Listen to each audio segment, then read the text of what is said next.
हैरेलिया बैरन पिया का लिए जाए रे, हैरेलिया बैरन पिया का लिए जाए रे, जौने टिकसवा से पिया मोरे जैयन, जौने टिकसवा से पिया मोरे जैयन, ऐबर से पनिया टिकस गली जाए रे, ऐबर से पनिया टिकस गली जाए रे।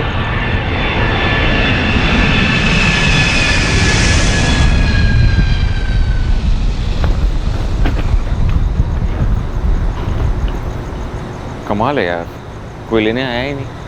टैक्सी स्टैंड पर कोई टैक्सी भी नहीं है। हाँ।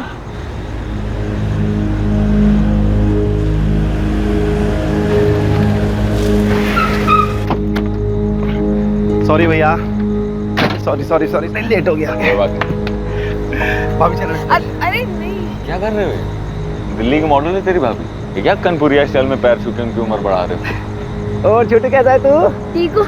आ जाओ चलो बैठो।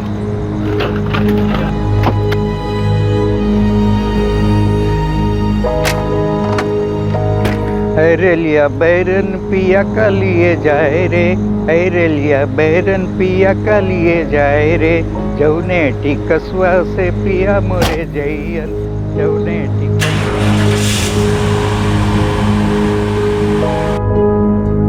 और घर में माँ बाबूजी और रमा कैसे हैं? एकदम चकाचक भैया, आप लोगों के आने के नाम से बहुत खुश है घर में सब। तुम्हारी माँ हमेशा यही गाना गाती थी ना? हाँ, पहले वो फोक सिंगर, यही कानपुर के पास अमोली में। हाँ पता है, तुम्हारे माँ का मायका भी यही है ना, तभी तो तुमने मुझसे शादी की, ताकि अपने माँ के मायके को अपना ससुराल बना सको। क्यों?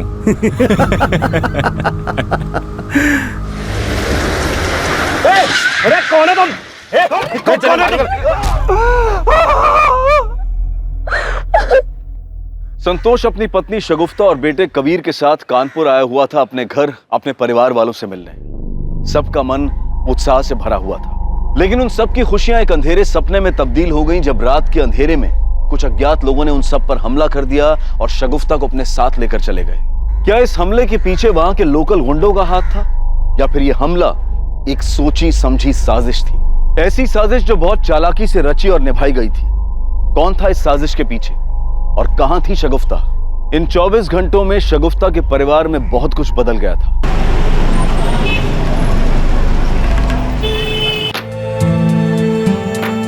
Nice. Okay, one more. Wow. Nice one. Superb. Excellent. Hold it there. Nice. Good one. Excellent. Break. Makeup. और टचअप कर दो। And Shagufta, listen. आप चेंज कर लो। Next change? हाँ, yeah. We'll continue after this. Cool. Yeah. Okay.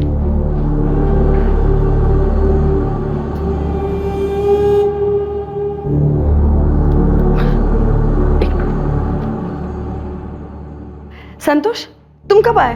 जब तुम अपना मेकअप ठीक करवा रही थी। स्टॉप इट, तुम फिर शुरू हो गए। जेलस हबी?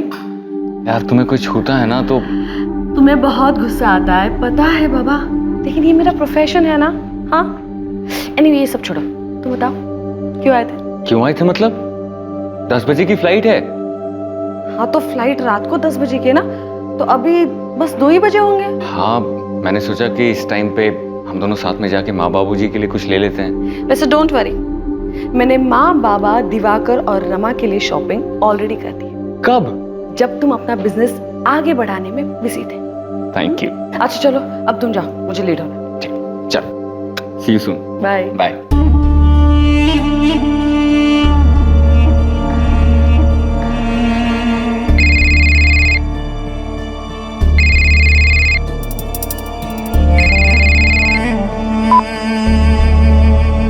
हाँ पापा। हाँ नुसरत, तुमने फोन किया था? हाँ तो बोलो ना। तू वो कैटलॉग शूट करना चाहती है क्या? वो अम्मी कह रही थी कि अम्मी को जो कहना है कहने दे, लेकिन तू वो कैटलॉग शूट नहीं करेगी, समझी तुम? वैसे भी वो हरीश भाई एक नंबर का घटिया इंसान है, बस हाथ लगाने का मौका चाहिए। लेकिन आपा, मैंने एक बार मना कर दिया ना तो बस। और अम्मी की हर बात सुनने की जरूरत नहीं है नुसरत, उनका तो काम ही यही है। तुम्हारे अभी एग्जाम्स आ रहे हैं ना, तुम एग्जाम्स में ध्यान दो, पढ़ाई करो, समझी? बाकी सब मैं संभालूंगी। थैंक यू आपा।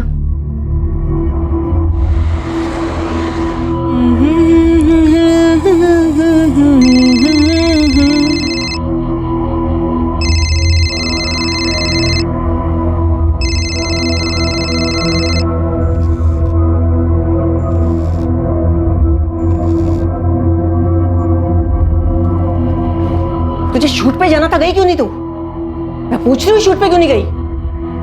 वो शगुफ्ता आपा ने मना किया है। तुम्हारी शगुफ्ता आपा को अपने अलावा किसी और की चिंता है? अम्मी, मुझे हरीश भाई के लिए मॉडलिंग नहीं करनी। गंदी नजर है उनकी। वो मुझे जानबूझ के टच करते हैं। टच करने से मैली हो जाएगी तू। लेकिन अम्मी, मुझे मॉडलिंग ही नहीं करनी है। मुझे अपनी पढ़ाई पूरी करनी है, कुछ अच्छा करना है। तू समझती क्यों नहीं है? अगर तू काम नहीं करेगी तो पैसा कहाँ से आएगा और घर कैसे चलेगा फिर? लेकिन अम्मी, शगुफ्ता आपा तो सब संभाल रही है। घर का खर्चा, मेरी पढ़ाई का खर्चा। हम अच्छे से तो रह रहे हैं। अच्छे से रहने में और आलीशान तरीके से रहने में फर्क होता है। और तुझे करना क्या है? सिर्फ कैमरे के सामने खड़े होकर फोटो खिंचाने हैं बस। नहीं अम्मी, मुझसे नहीं होगा। और शगुफ्ता आपा ने भी मना किया है। वो गुस्सा हो जाएंगी।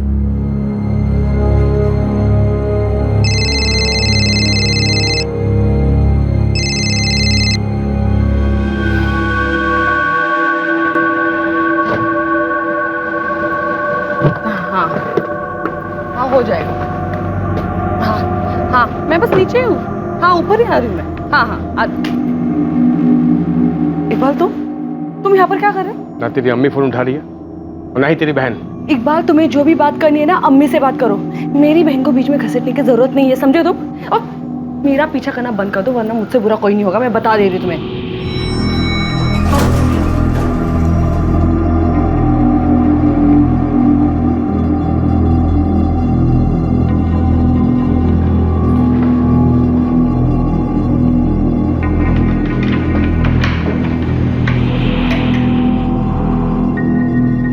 अम्मी, हाँ दिवाकर, सब पैक हो गया है।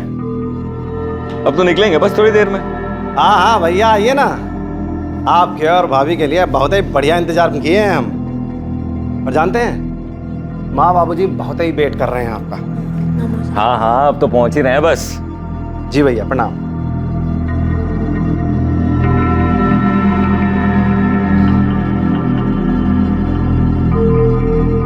आप लोगों के आने के नाम से बहुत खुश हैं घर में सब।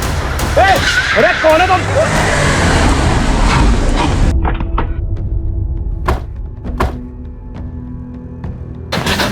ऑफिसर कहाँ है? क्या हुआ? अरे वो लोग। क्या हुआ? क्या बात है? सर वो लोग मेरी पत्नी को उठा के ले गए सर। सर मैं बहुत डर गया था। मुझे लगा कहीं वापस आके फिर से हमें कोई नुकसान पहुंचाने की कोशिश ना करे।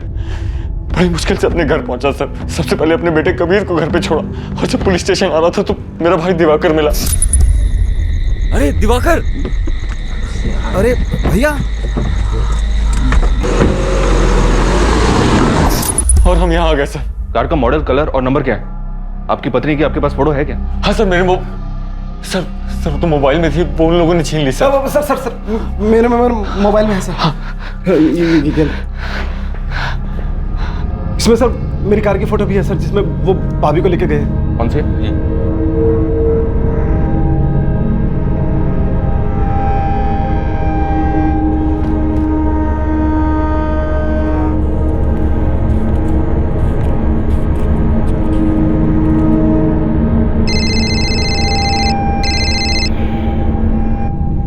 हेलो।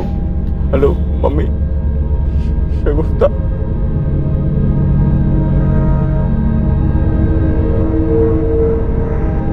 क्या हुआ अम्मी?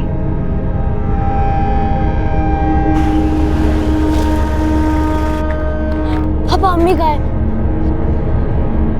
बेटा, कुछ पता चला? पुलिस क्या कह रही है?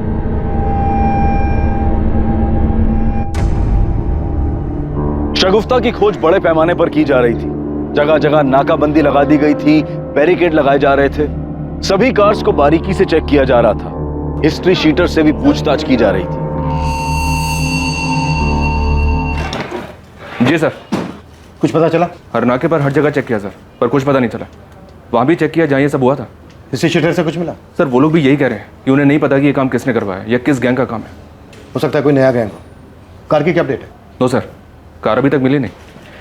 संतोष और शगुफ्ता रात को 2 बजे एयरपोर्ट पहुंचे। एयरपोर्ट के बाहर से दिवाकर की गाड़ी में वो घर की तरफ जा रहे थे, जो कि शांति नगर में। सर एयरपोर्ट से शांतिनगर पहुंचने में दिन के ट्रैफिक में तकरीबन 45 मिनट लगते हैं। रात में तो 20 मिनट से ज़्यादा नहीं लगना चाहिए। जब ये अटैक हुआ मेरे ख्याल में तब 2:30 बज रहे होंगे। और उसके बाद जैसा कि संतोष ने बताया, जी हाँ सर, फिर ये लोग कार लेकर कानपुर से फतेहपुर की तरफ बढ़े। संतोष और उसके बेटे कबीर को कार से उतार दिया। उस वक्त करीब 3 बजे होंगे। फिर 5 बजे ये लोग पुलिस स्टेशन आए। 3 से 5 के बीच में ये गुंडे शगुफ्ता और कार को लेकर फतेहपुर होते हुए निकल गए होंगे, प्रयागराज, बनारस या फिर कहीं भी। एक काम करो, शगुफ्ता और कार का फोटो आसपास के शहरों में, डिस्ट्रिक्ट में भिजवा दो। एयरपोर्ट के आसपास पूछताछ करो, सीसीटीवी चेक करो। हो सकता है कोई बंदा इनको एयरपोर्ट के पास से ही फॉलो कर रहा हो। कार का नंबर और मॉडल आसपास के सभी गैरेज में भिजवा दो। शायद कार को बेचने की भी कोशिश हो। किसी ना किसी ने तो इनको देखा होगा। खबरी को भी काम पे लगा दो। Right sir. पुलिस ढूंढ रही है नुसरत, लेकिन कुछ पता नहीं चल पा रहा है। अरे काली, बिना शक्कर वाली चाय लाओ हमारे लिए। कहा है हमारी डाइट खराब करने में तो लियो। जीजू मुझे बहुत डर लग रहा है।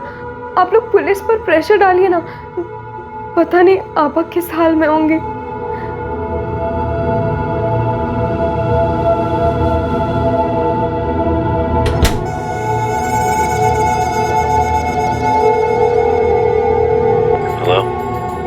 हेलो, क्या किया?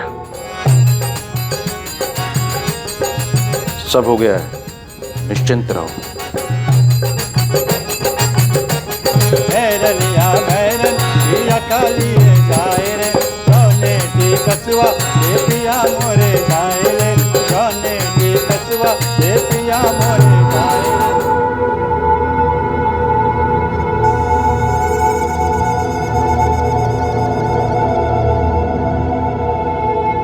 कुछ पता चला क्या सर? पूरा 1 दिन हो गया शगुफ्ता को किडनैप हुए। अरे आप लोग कर क्या रहे हैं सर? पता नहीं वो लोग क्या कर रहे होंगे शगुफ्ता के साथ। देखिए, हम पता करने की पूरी कोशिश कर रहे हैं। हमें लग रहा है वो शगुफ्ता को लेकर कानपुर से निकल चुके हैं। वैसे हमने आसपास के स्टेट की पुलिस को अलर्ट कर दिया है। हमें शक है कि शगुफ्ता से किसी ने ये व्यक्तिगत दुश्मनी निकाली। शगुफ्ता की, आपकी, किसी के साथ कोई रंजिश, कोई दुश्मनी थी? नहीं सर, मेरी या शगुफ्ता की किसी के साथ कोई दुश्मनी नहीं है। इनफैक्ट 4 साल से मैं दिल्ली में रह रहा हूँ। मेरा खुद का बिजनेस है वहाँ पे। किस चीज की? सर मेरी टाइल्स की कंपनी है सर। उसी के एड शूट के दौरान मैं शगुफ्ता से मिला था।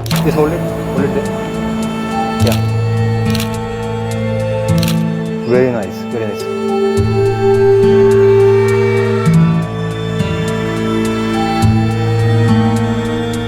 पहले हमारे बीच में दोस्ती हुई, फिर प्यार। कुछ ही दिनों के बाद मैंने उससे शादी के लिए कहा और वो मान गई। फिर हमने शादी कर ली सर 2 साल पहले। 2 साल पहले? जी सर। और आपका बेटा कबीर? वो कबीर इनका बेटा नहीं है सर। वो शगुफ्ता भाभी और उनके पहले पति का बेटा है। 1 नंबर का घटिया इंसान है सर वो। सर इकबाल नाम है उसका। ये इकबाल ऐसा कुछ कर सकता है? वो क्यों करेगा सर? तो हमारी शादी के काफी साल पहले से ही शगुफ्ता और इकबाल अलग रहने लगे थे। और इकबाल बहुत अच्छे से जानता है कि कबीर शगुफ्ता से कितना प्यार करता है। सर कबीर और शगुफ्ता में मेरी जान बसती है सर। हम तीनों की अपनी ही एक अलग दुनिया है। देख लेना बाबा, आज ऊपर हरा के रहूंगा। अरे हरा के तो दिखाओ बच्चू। ये क्या हुआ? अरे क्या हुआ यार? ये अरे अरे उसे मारो ना, देखो उसे। अरे मैं खेल रहा हूँ ना, रुको। तो खेलना ही नहीं आता। 1 मिनट। अरे रुको, जाओ। यस, मैं जीत गया। अच्छा, माँ बेटे ने एक टीम बना ली है। छोड़ूंगा नहीं मैं दोनों। सर प्लीज मेरी शगुफ्ता को ढूंढ दीजिए सर। पता नहीं कहाँ होगी, किस हाल में होगी। पता नहीं क्या किया होगा उन लोगों ने उसके साथ।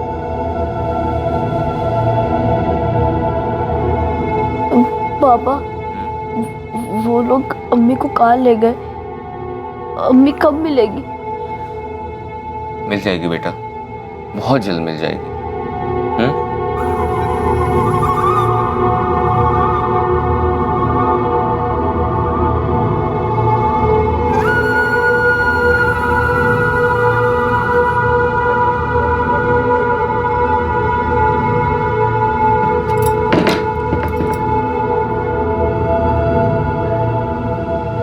ये जो कुछ भी हो रहा है सही नहीं हो रहा है। एक बच्चे को उसकी माँ से कोई कैसे अलग कर सकता है? आप एक बात सच सच बताएंगे? क्या आपको पता है कि भाभी कहाँ है? अरे दिमाग फिर गया क्या तुम्हारा? हमें क्या, तो सबको पता है कि वो कहाँ है। गुंडे उठा के लेके गए हैं ना उनको। भगवान जाने उनके साथ अब क्या हो रहा होगा।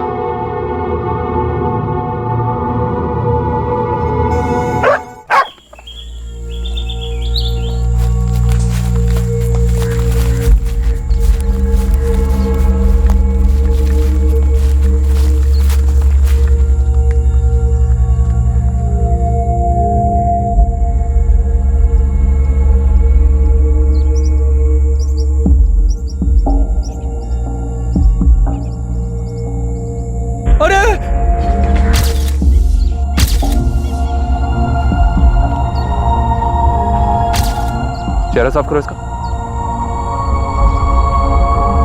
जी हाँ सर, बॉडी पर मल्टीपल स्टैबिंग्स है। हो सकता है रेप भी किया हो।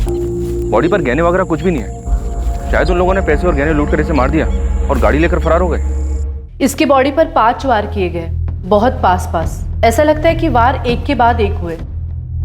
इसने काफी स्ट्रगल भी किया होगा। और रेप? जी नहीं, रेप नहीं हुआ है। Are you sure doctor? Yes, rape नहीं हुआ है। Time of death? इसकी मौत लगभग 72 घंटे पहले हुई है। 72 घंटे पहले? यानी 18 अगस्त की रात को जब इसको अबडक्ट किया गया होगा तभी मार दिया गया होगा। जी, बॉडी डिकम्पोज होना शुरू हो गई है। देखने में तो सिंपल लग रहा है सर। पैसे गहने लूटने के बाद उन लोगों ने उसे मार दिया। उस वक्त कार में सिर्फ 4 लोग थे, दिवाकर, संतोष, शगुफ्ता और उनका बेटा कबीर। गुंडों ने सबसे पहले दिवाकर पर अटैक किया, उसे बेहोश करके वहीं फेंक दिया।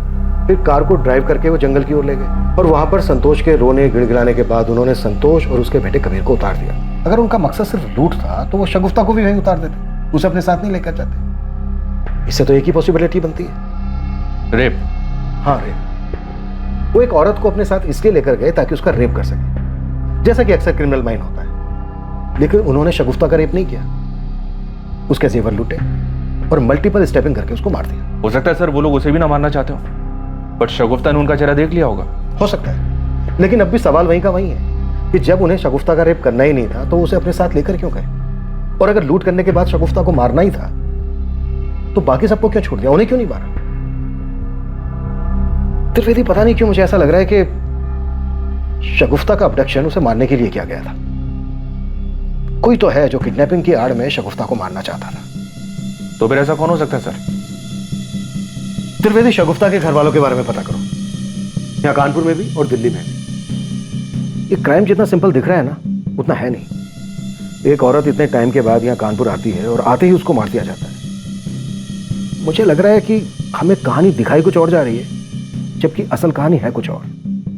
शगुफ्ता सिंह को बहुत बेरहमी से मारा गया था। पोस्टमार्टम की रिपोर्ट के बाद पुलिस को शक हुआ कि शगुफ्ता को किसी गैंग ने सिर्फ लूट के इरादे से निशाना नहीं बनाया था, बल्कि सबके पीछे कोई और ही मकसद था। कोई और था जिसने पूरी प्लानिंग के साथ शगुफ्ता को मरवाया था। शगुफ्ता की मौत से किसे फायदा पहुंच सकता था? इस कत्ल के पीछे का मकसद क्या था? शगुफ्ता की मौत ने ये सारे सवाल खड़े कर दिए थे, जिनके जवाब मिलने अभी बाकी थे।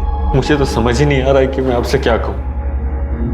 मुझे तो यकीन ही नहीं हो रहा है कि शगुफ्ता मर चुकी है।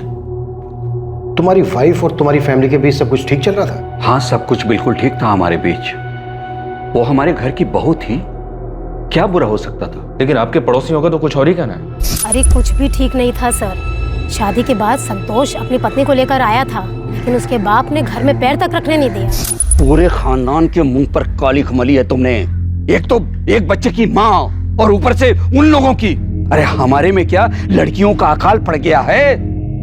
कान खोलकर सुन ले, इसे तो हम किसी भी कीमत पर नहीं अपनाएंगे। और अगर तूने इसे तलाक नहीं दिया ना तो तुझसे भी सारे रिश्ते तोड़ लेंगे, याद रखना। तू अपनी औलाद से कोई कब तक नाराज रहे। और शगुफ्ता बहुत अच्छी लड़की थी। तो आपने उसे माफ कर दिया था? हाँ, माफ कर दिया था। वो और कबीर हमारे परिवार का हिस्सा है और मेरा बेटा उससे इतना प्यार करता था। हाँ, मैं शगुफ्ता से बहुत प्यार करता था, करता हूँ। लेकिन हमने तो सुना है शगुफ्ता से काफी नाराजगी थी, तू उसकी आदतों से काफी प्रॉब्लम थी। आई न्यू इट सर, वो शगुफ्ता को जरूर नुकसान पहुंचाएगा। वो तो हर समय ना उसको डोमिनेट करने की कोशिश करता रहता था। बहुत ही घटिया सोच वाला इंसान है ये संतोष।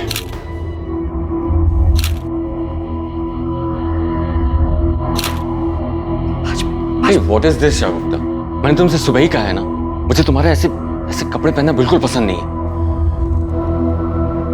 मैंने भी तुमसे कहा था ना कि तुम मेरे पति हो और मैं तुम्हें पूरी रिस्पेक्ट और प्यार दूंगी, बस तुम मेरे काम में दखल मत देना। तुमसे शादी करने से पहले भी तो मैं मॉडल ही थी ना। देखो, मेरे लिए मेरा काम बहुत इंपॉर्टेंट है, इसलिए तुम इस बात को ज्यादा आगे मत बढ़ाओ। सर, अगर मैं ये कहूं कि मुझे शगुफ्ता के कपड़ों से कोई प्रॉब्लम नहीं थी तो ये झूठ होगा। मुझे प्रॉब्लम थी और उसे भी ये पता था। सर, मैंने आज तक अपने दिल की कोई भी बात उससे नहीं छुपाई थी। शगुफ्ता की माँ एक छोटी बहन भी है ना, शगुफ्ता का उनके साथ कैसा रिश्ता था? सर, उसकी छोटी बहन नुसरत पे शगुफ्ता की जान बसती थी और अपने माँ से भी शगुफ्ता बहुत प्यार करती थी।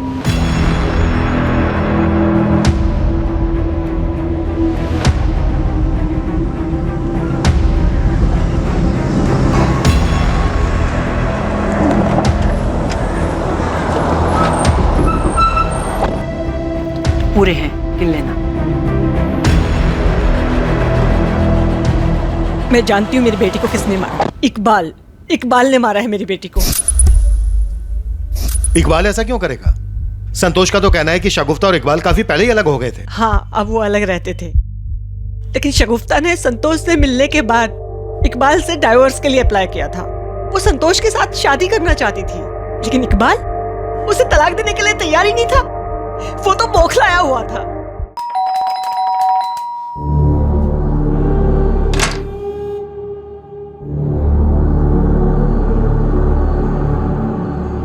तुम मेरे साथ ऐसा नहीं कर सकती। ये सब क्या नाटक है इकबाल? हम दोनों बहुत पहले अलग हो गए थे और मत भूलो कि तुम मुझे छोड़कर चले गए थे। मेरे से गलती हो गई, प्लीज। मैं संतोष से प्यार करती हूँ और उसी से ही शादी करूँ। हमारा बेटा कबीर सिर्फ मेरा बेटा है। ये ठीक नहीं कर रही तुम, बहुत पछताओगे तुम।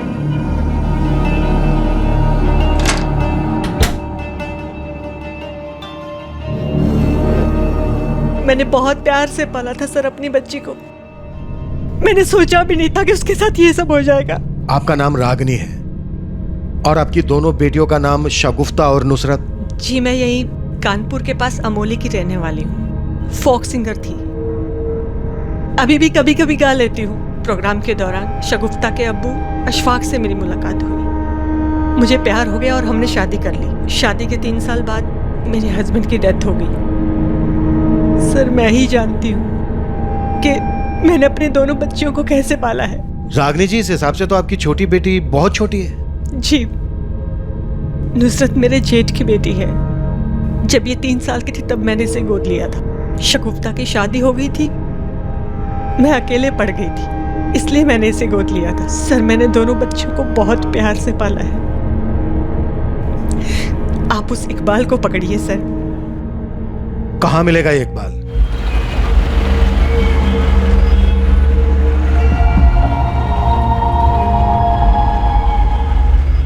तो इकबाल बहुत गुस्सा था तुझे शगुफ्ता पर? नहीं सर, मैं उससे बिल्कुल गुस्सा नहीं था, बल्कि मैं उससे प्यार करता था। लेकिन शगुफ्ता ने तुझे तलाक देकर संतोष से शादी कर ली, तो हो सकता है तेरा ये प्यार नफरत में बदल गया हो और इसीलिए शायद मरवा दिया तूने शगुफ्ता को। कैसी बातें कर रहे हैं सर आप? मुझे तो यहाँ आकर पता चला कि शगुफ्ता मर चुकी है। पिछले 2 महीने से उससे मिला तक नहीं मैं। लेकिन रागनी जी तो कुछ और ही कह रही है। वो औरत सिर्फ मुझे फंसाना चाहती है सर। बहुत चालू औरत है, पैसों के लिए किसी भी हद तक जा सकती है। मुझे पता है कि अभी ये सब क्यों बोल रही हो। क्यों? क्योंकि 7 लाख रुपए लिए हैं मुझसे उसने और देने का नाम तक नहीं ले रही हो। लेकिन तूने उन्हें 7 लाख रुपए दिए क्यों? शगुफ्ता के नाम पर। मेरा प्रोडक्शन हाउस अगर नुकसान में नहीं होता तो ये पैसे मैं तुमसे कभी नहीं लेती। ठीक, शगुफ्ता को मना लीजिए प्लीज। मैं उसके बिना नहीं रह सकता। अरे चिंता मत करो, शगुफ्ता तुमसे बहुत प्यार करती है। मैं बात करूंगी ना उससे, और संतोष के साथ शादी मैं होने नहीं दूंगी। इस बात को 2 साल हो गए सर। शगुफ्ता की शादी भी हो गई, अब वो औरत ना मेरे पैसे लौटा रही है न मेरे फोन का जवाब दे रही है। शगुफ्ता की माँ शगुफ्ता की हत्या का इल्जाम तेरे सर पे लगा रही है और तू यहाँ अपनी कुछ अलग ही कहानी सुना रहा है। कोई कहानी नहीं सुना रहा सर। कहानी सुनाना तो उस रागिनी का काम है। कुछ काम हम तो करती नहीं औरत, सिर्फ पैसे के लिए शगुफ्ता के पीछे पड़ी रहती थी। मैं बोल रहा हूँ बहुत चालू औरत है वो सर। शगुफ्ता 14 साल की थी ना, तब से उसने उसे काम पर लगा दिया था। इनफैक्ट हमारी शादी भी इस रागिनी की वजह से टूटी थी। और वो दूसरी बेटी ना उसकी नुसरत, उसे भी उसने इसलिए गोद लिया था ताकि उसके पास बुढ़ापे में पैसे आते रहे। पैसों के लिए सर वो किसी भी हद तक गिर सकती है। आपा ये देखो इसकी शक्ल। तुम दोनों क्या खिकी कर रहे हो? इस मैगजीन में बात की है मैंने, अच्छे पैसे देने मॉडलिंग के। अम्मी आप जानती है ना मैं ऐसे शूट नहीं करती। हाँ तो तुझे कौन कह रहा है? नुसरत करेगी ना। अम्मी नुसरत ये सब बिल्कुल नहीं करेगी। जब ये मॉडलिंग करना ही नहीं चाहती है तो आप इसके पीछे क्यों पड़ी है? तू अपना मुंह बंद रख। खुद तो शादी करके सेट हो गई, अब हमारे घर का क्या होगा, कैसे गुजारा होगा, सोचा कभी? किस चीज की कमी है आपको? हाँ आपकी हर जरूरत तो पूरी हो रही है ना, लेकिन हाँ आपकी ख्वाहिशें मैं पूरी नहीं कर सकती क्योंकि उसका तो आंख है ही नहीं। अम्मी आपके लिए कितना भी करो कम ही है। अगर आपका बस चले ना तो अब अपनी बेटियों को धंधे पर बिठा दो। बकवास नहीं चाहिए।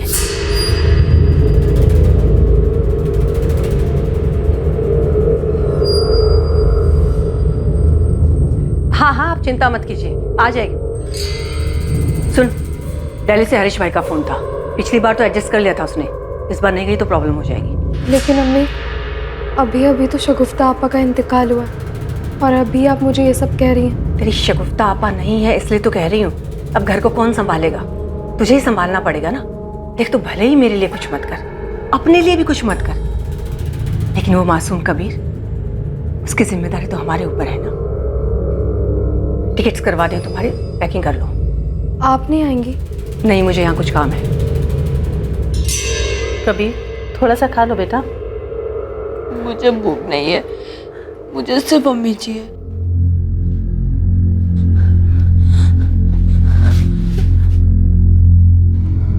पापा अम्मी का है, मुझे सिर्फ अम्मी चाहिए। कबीर तुम्हें याद है ना अम्मी क्या कहा करती थी? जो बच्चे अच्छे से खाना खाते हैं अम्मी उसी से प्यार करती है। याद है ना? तुम्हें अम्मी का प्यार चाहिए तो अच्छे से खाना खाना होगा ना, अम्मी बुरा मान जाएंगी। आप भी तो खाना नहीं खा रहे, अम्मी बुरा मानेंगी ना।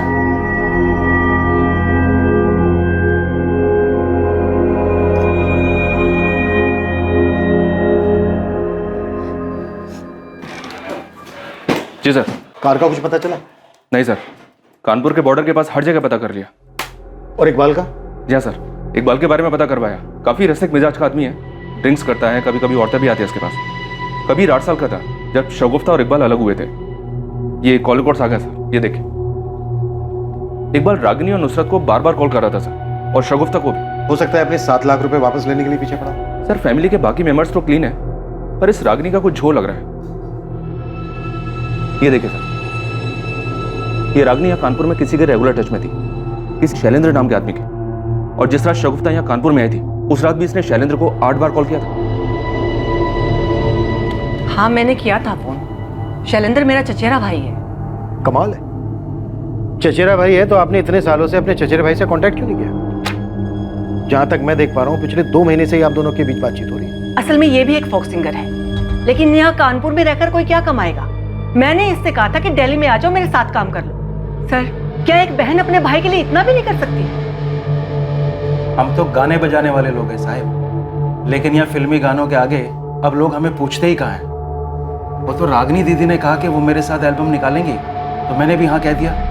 वैसे बड़ा ही अजीब इत्तेफाक है रागिनी जी, आपकी बेटी की हत्या के 2 महीने पहले ही आप दोनों भाई बहन के बीच प्यार पनपा। कहीं इस प्यार पनपने की कोई और वजह तो नहीं है? तो आपको लगता है मैंने शगुफ्ता को मरवाया? अच्छा वो आपने खुद अपने मुंह से कह दिया, वरना एक माँ अपनी बेटी की हत्या करवा सकती है ये सोच के भी बुरा लगता है।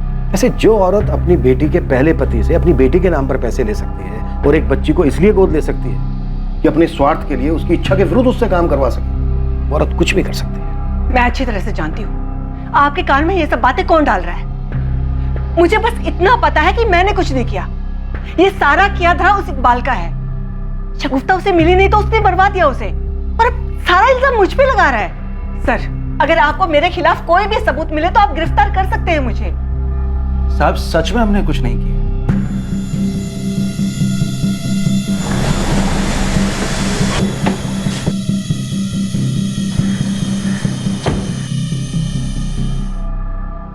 संतोष, ये रागनी और इकबाल का क्या चक्कर है? शगुफ्ता की हत्या का इल्जाम दोनों एक दूसरे के सर पे लगा रहे हैं। पता नहीं सर, शगुफ्ता अपनी छोटी बहन नुसरत से बहुत प्यार करती थी। अपनी माँ से कुछ खास प्यार नहीं था उसे, पर वैसा कोई झगड़ा भी नहीं था। हाँ, अक्सर नुसरत को लेकर दोनों के बीच में कहासुनी हो जाती थी। और इकबाल? घटिया आदमी है सर, अक्सर मारपीट किया करता था शगुफ्ता के साथ, इसलिए दोनों अलग हुए थे। लेकिन सर, मुझे ये नहीं समझ में आ रहा है कि ये 2 साल बाद क्यों उसका मर्डर करवाएगा। शगुफ्ता ने तुम्हारे साथ शादी की, हो सकता है वो इस बात को लेकर गुस्से में।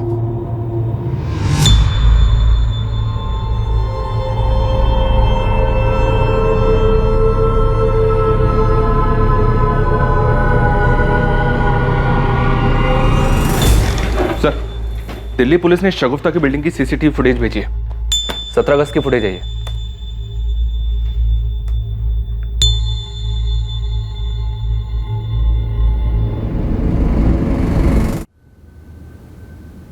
इकबाल, तूने तो हमसे कहा था कि तू शगुफ्ता से पिछले 2 महीने से नहीं मिला है।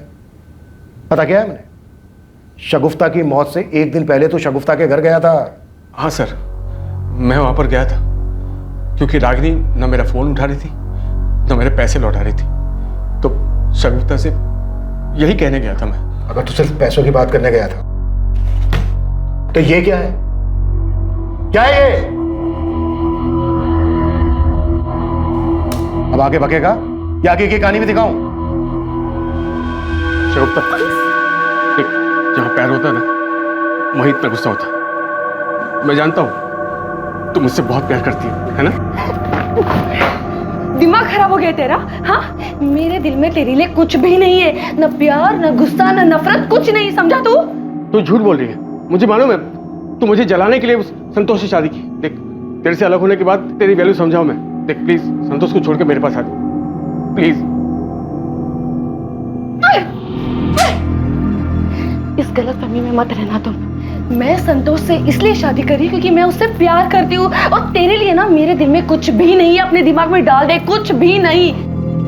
सर, मैं शगुफ्ता से बहुत प्यार करता था और वहां सिर्फ मैं उसे मनाने गया था। और वो जब नहीं मानी तो मरवा दिया, ये सोचकर कि अगर वो तेरी नहीं हो सकती तो फिर किसी की नहीं हो सकती। मैं उसे कैसे मरवा सकता? मैं उससे बहुत प्यार करता था, अब भी करता हूं उसे। बहुत मोटी चमड़ी है ना तेरी, ऐसे नहीं मानेगा। त्रिवेदी, एकदम ससुराल वाली खातिर करना है इसको। इकबाल ने मारा है शगुफ्ता भाभी को, पुलिस ने पकड़ लिया है उसे। अब्बू? कबीर, मैं तुम्हारा पापा हूं, उस आदमी से तुम्हारा कोई लेना देना नहीं है। आज से मैं ही तुम्हारा पापा और तुम्हारी अम्मी भी।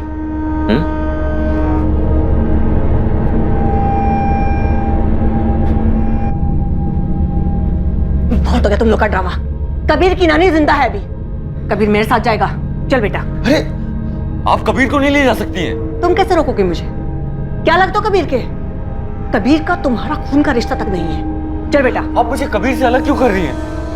ये मेरी शगुफ्ता की आखिरी निशानी है। और शगुफ्ता मेरी बेटी थी, कबीर तुम्हारा सौतेला बेटा, तो कानूनी तौर पर इसकी सगी रिलेटिव सिर्फ मैं हूं। चल बेटा। सलाम साहब। क्या रे चंदू, आजकल कोई इन्फॉर्मेशन नहीं मिल रही है तेरी तरफ से? शगुफ्ता की कार कहाँ चली गई ये भी पता नहीं कर पाया तू? साहब, मैं शगुफ्ता की कार क्या, उसका खून ही लेकर आया हूं आपके पास। इकबाल? नहीं, इकबाल नहीं, रागिनी, शगुफ्ता की अम्मी। ये देखिए साहब, ये खास कॉपी आप ही के लिए निकलवाया है। सब बहुत बड़ा हाथ मारा है रागिनी ने शगुफ्ता के मरने के बाद, शायद इसलिए मारा हो शगुफ्ता को। त्रिवेदी, रागिनी को बुला। ये तो फोन ही नहीं उठा रही सर। जिस होटल में रागिनी रुकी थी उस होटल से पता करो इस वक्त वो कहाँ। सर, हेलो, ये रूम नंबर 204 में रागिनी जी से बात करवाइए प्लीज। सर, वो तो चेकआउट करके चली गई। व्हाट? क्या हुआ? वो तो चेकआउट करके निकल गई सर। सर, रागिनी जी कबीर को लेके चली गई हैं सर, उनको रोकिए ना प्लीज, हमें एफआईआर करना है उसके खिलाफ। त्रिवेदी, रागनी के नंबर से पता करो कि उसने कोई कैब बुक की है क्या। हर नाके को अलर्ट करो, किसी भी हाल में औरत हमारे यहाँ से निकल लेनी चाहिए। नानी प्लीज मुझे पापा के पास ले चलो, प्लीज प्लीज। चुपचाप बैठे रहो। सर पता चल गया, रागिनी ने स्पीड अप कैब बुक किया, एयरपोर्ट की तरफ गई है। इससे पहले कि वो एयरपोर्ट पहुंचे, अरेस्ट, मूव।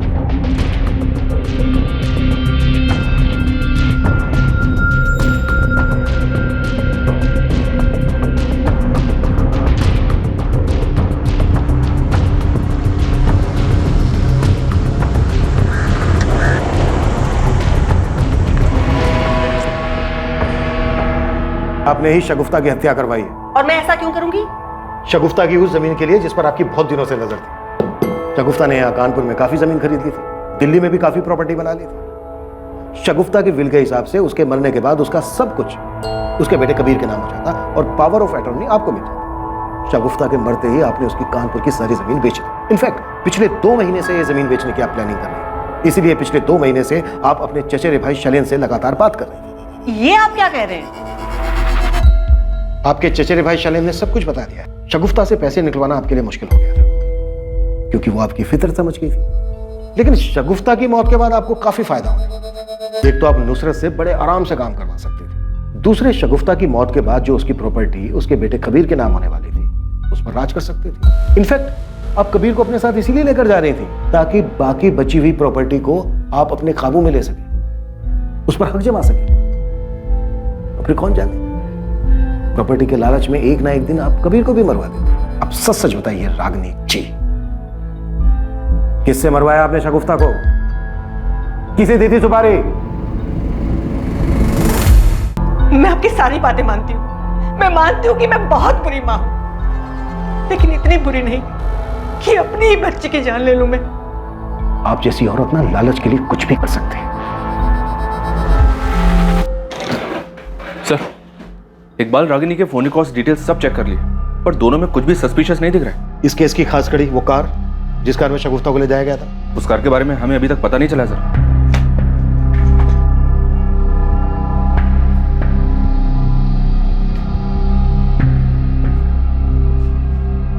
लगता है इस कार को ज्यादा यूज नहीं किया जाता था। मर्डर वाली रात ये कार क्यों यूज की गई होगी? कमाल है दिवाकर, उस दिन अटैकर्स ने तुम पर, तुम्हारी भाभी शगुफ्ता, तुम्हारे भाई संतोष, तीनों पर अटैक किया, लेकिन उन्होंने तुमसे कुछ नहीं लिया। तुम्हारा पर्स, तुम्हारी ज्वेलरी, तुम्हारा मोबाइल फोन, कुछ भी नहीं। क्यों? सर उन लोगों ने तो मुझे पहले ही बेहोश कर दिया था, मुझे तो कुछ पता ही नहीं, और जब होश आया तो मैं रोड पर था। वो तो बाद में मुझे संतोष भैया रास्ते पर मिल गए। अच्छा, ये गुंडे जो तुम्हारी कार लेकर गए वो काफी पुरानी है ना? जी सर, वो मेरे पापा की कार है, 25 साल पुरानी। और तुम्हारे पास तो एक नई बड़ी महंगी कार भी है। उस दिन दिल्ली से तुम्हारी मॉडल भाभी आ रही थी, लेकिन उन्हें लेने के लिए तुमने अपनी नई कार नहीं निकाली, वो पुरानी कार लेकर, वो भी वो पुरानी कार जिसे स्पेशली एक ही दिन पहले तुमने ठीक करवाया था। ये बात मेरी कुछ समझ में नहीं आई, समझा पाओगे? हाँ, दिवाकर भैया तो आए थे यहाँ कार ठीक करवाने। कब? 16 अगस्त को। 17 अगस्त को कार ले गए थे। और कुछ कह रहा था वो? वैसा तो कुछ नहीं, बस पूछ रहे थे कि ये कार कितने में बिकेगी। मैंने तो कह दिया कि यहाँ कानपुर में कोई ज्यादा पैसे नहीं देंगे। दिवाकर साहब, पुलिस अपना पूरा होमवर्क करती है, ऐसी हवा में कोई बात नहीं करती। तो आप अपनी पुरानी कार इसलिए लेकर गए ताकि उसमें पुरानी यादें ताजा कर सके, या फिर इसलिए लेकर गए कि नई कार में आप लूट कैसे करवाते हैं, मर्डर कैसे करवाते हैं?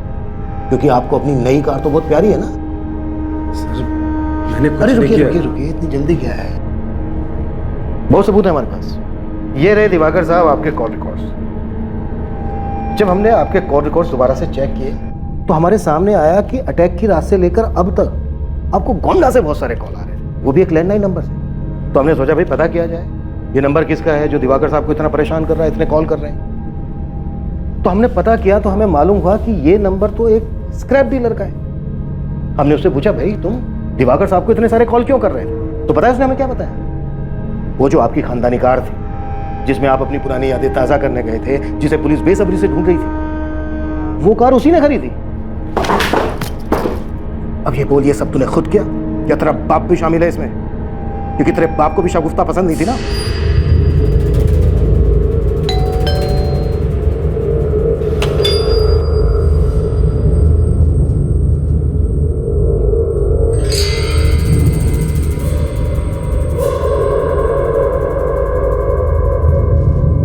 तुम पुराने ख्यालों के ही रहो। इतनी घटिया सोच है तुम्हारी। गर्लफ्रेंड मॉडल थी तो सब ठीक था, कोई बात नहीं, लेकिन जब वो वाइफ बन गई तो उसे घर की चार दीवारी में रहना चाहिए था। ऐसी घटिया मेंटेलिटी है ना तुम जैसे लोगों की, संतोष। बहुत प्यार करता था मैं शगुफ्ता से, पहली नजर में ही प्यार हो गया था उससे। Very nice, very nice. अपने बाबा के मना करने के बाद भी मैंने उससे शादी की। कान खोलकर सुन ले, इसे तो हम किसी भी कीमत पर नहीं अपनाएंगे। इतने साल मैंने अपने बाबा को मनाने की कोशिश की और आखिर में वो मान भी गए। बस वो चाहते थे कि शगुफ्ता मॉडलिंग छोड़ दे। मैंने बहुत कोशिश की शगुफ्ता को समझाने की, लेकिन वो मानी नहीं। मेरे लिए मेरा काम बहुत इंपॉर्टेंट है, इसलिए तुम इस बात को ज्यादा आगे मत बढ़ाओ। मैं अपने माँ बाप और शगुफ्ता के बीच के इस रंजिश से तंग आ गया था। मुझे कुछ समझ में नहीं आ रहा था मैं क्या करूं, तो मैंने घर वालों को झूठ बोल दिया कि उसने मॉडलिंग छोड़ दी है। लेकिन शगुफ्ता मेरी कोई भी बात मानने को तैयार नहीं थी। प्लीज संतोष, तुम्हें उनसे झूठ बोलने की जरूरत नहीं थी। मैंने तुमसे शादी की है, लेकिन इसका मतलब ये नहीं कि मेरी अपनी कोई आइडेंटिटी ही नहीं है। मुझे अपने काम से बहुत प्यार है। तुम्हें अगर अपने काम से इतना प्यार है तो नुसरत को क्यों मना करती हो? क्योंकि उसे ये सब पसंद नहीं है, ऊपर से वो लोगों को हैंडल नहीं कर पाती। और तुम्हें पता है, मेरी मर्जी के बगैर कोई मुझे हाथ भी नहीं लगा सकता। तो अगर तुम्हारी मर्जी होगी तो कोई हाथ लगा देगा? संतोष, मैं मॉडलिंग करती हूँ, पैसों के लिए लोगों के साथ सोती नहीं हूँ। मैं अपने काम में बहुत अच्छी हूँ। मैं अपना करियर किसी के लिए नहीं छोड़ सकती। बस बहुत मेहनत की है मैंने यहाँ तक पहुंचने के लिए। मैं समझ गया था सर कि वो मानेगी नहीं। उसने इकबाल को भी इसलिए छोड़ा था, पर सर मैं कभी भी ये नहीं सह पाता कि वो मुझे छोड़कर किसी और के साथ चली जाए। इसलिए तूने शगुफ्ता को मरवा दिया। मैं बौखला गया था सर। उसका वो काम, उसकी मॉडलिंग, उसके वो कपड़े, लोगों का उसे वैसी नजरों से देखना, उसके यूनिट के लोगों का उसको वो छूना, मेरा दिमाग नहीं काम कर रहा था।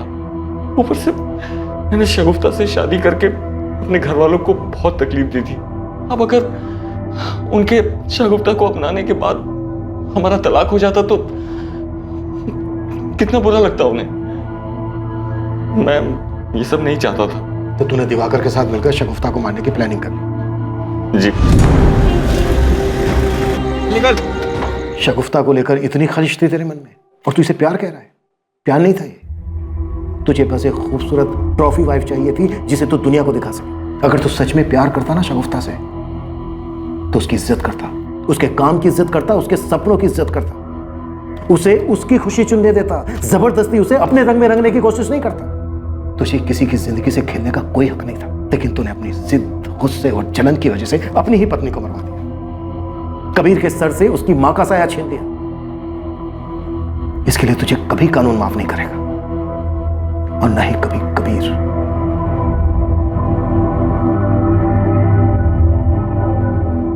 कैसा प्यार था ये? क्या ये सच में प्यार था, या ये सिर्फ संतोष की जिद थी? और ऐसा सिर्फ एक शगुफ्ता के साथ नहीं हुआ है। आज के आधुनिक युग में भी शादी के बाद लड़कियों से अपेक्षा की जाती है कि वो अपनी पुरानी जिंदगी, अपनी पहचान को भूलकर अपने पति और उसके परिवार वालों की इच्छा के मुताबिक ही काम करें। एक लड़की को कैसे रहना चाहिए, क्या खाना चाहिए, क्या पहनना चाहिए, क्या करना चाहिए और क्या नहीं करना चाहिए, ये सब उस लड़की के ससुराल वाले और उसका पति मिलकर तय करते हैं। पर क्या ये सही है? शादी तो पति पत्नी को एक दूसरे पर बराबर का हक देती है, तो फिर ये पक्षपात क्यों? लेकिन एक रिश्ता सच्चा तभी कहलाता है जब उस रिश्ते में बंधे हुए लोग एक दूसरे के निर्णय को सराहते हैं, एक दूसरे को आगे बढ़ने के लिए प्रेरित करते हैं, एक दूसरे की ढाल बनकर खड़े होते हैं। और शादी के रिश्ते में ये बात पति और पत्नी दोनों पर लागू होती है। जिस इंसान से कोई रिश्ता जोड़ा गया हो और उसे निभाने की चाहत भी हो, तो उसके लिए सीने में खलिश और मन में आपराधिक भावनाएं लेकर जीना कोई जीना नहीं। देखते हैं हमारे आज के एपिसोड की दूसरी कहानी।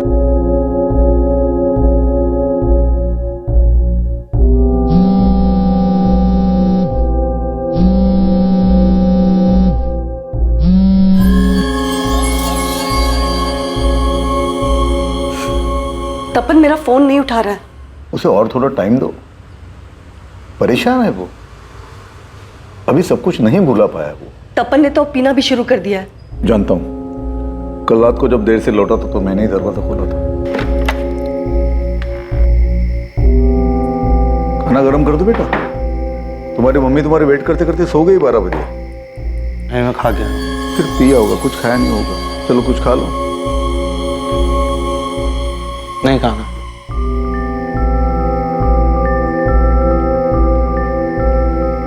तपन, अगर तुझे कोई प्रॉब्लम नहीं तो कल से मैं भी चलूं तेरे साथ पीने? बिना टेंशन मत लो, उसे और थोड़ा टाइम दो। अभी अभी तो ब्रेकअप हुआ उसका आरती के साथ। मेरा बेटा उस आरती के पीछे ना अपनी पूरी जिंदगी बर्बाद कर रहा है। यही बात उसे खुद रियलाइज करने दो, तब जाके इस सबसे बाहर निकलेगा वो।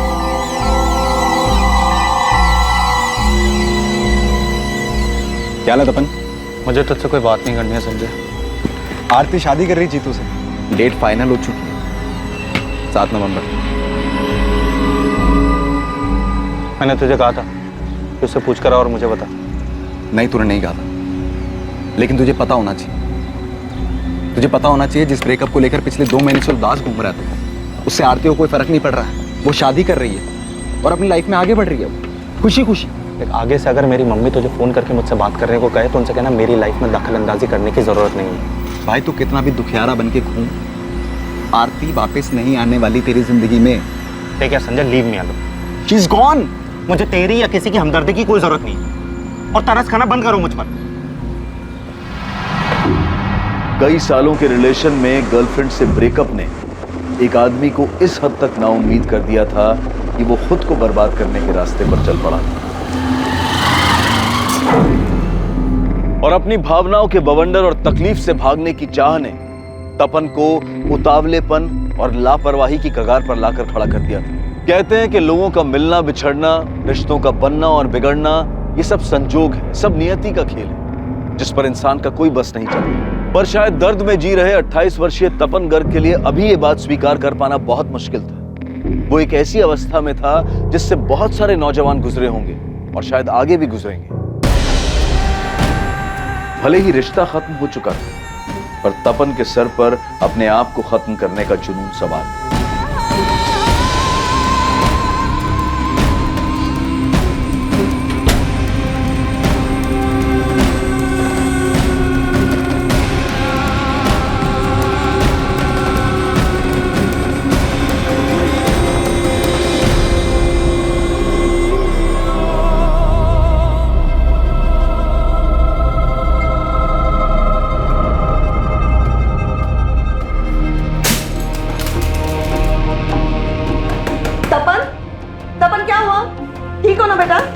दरवाजा खोलो प्लीज। तपन, कोई चोट तो नहीं लगी ना तुझे?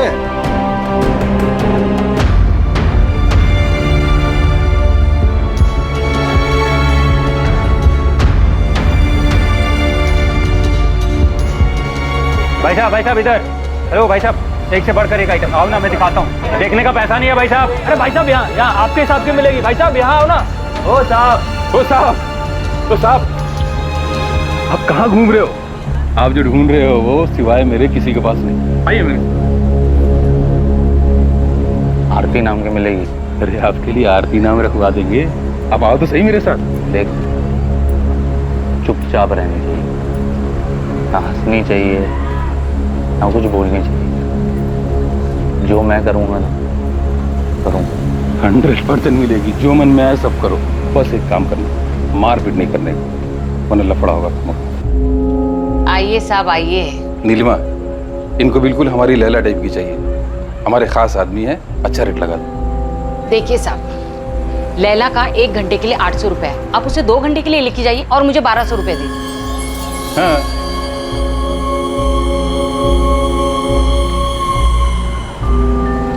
अब 2 घंटे के लिए लैला आपकी।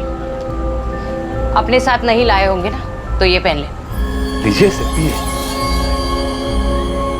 आइए, आपको लैला से मिलवाते हैं आपकी। चलिए। और 2 घंटे में 5 मिनट हो ना, तो मैं दरवाजे पे आवाज दूंगी।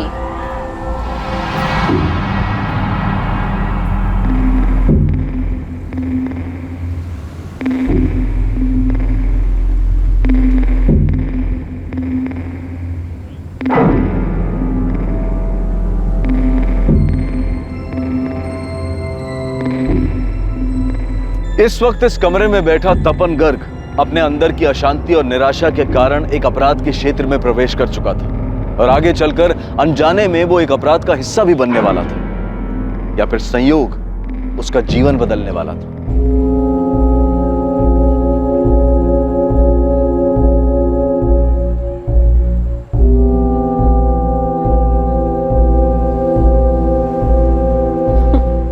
हंसना बंद करो आरती, मैंने कहा हंसना बंद करो। आरती मुझे चिढ़ाना बंद करो, नहीं तो मैं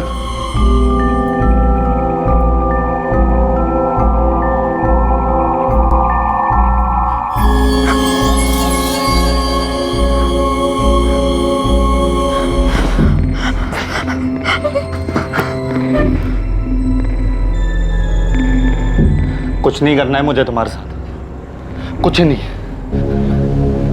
रिजेक्ट जानते हो क्या होता है? मुझे तुझे टच भी नहीं करना, कोई फीलिंग्स नहीं है तुम्हारे लिए मेरे अंदर। तुम आरती हो, आरती, तुम मुझे छोड़कर किसी और के साथ शादी कर रही हो, मुझे छोड़कर।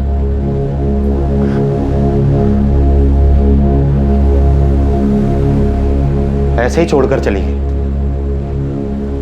क्यों? क्यों छोड़ा मुझे? क्या कमी है मेरे अंदर?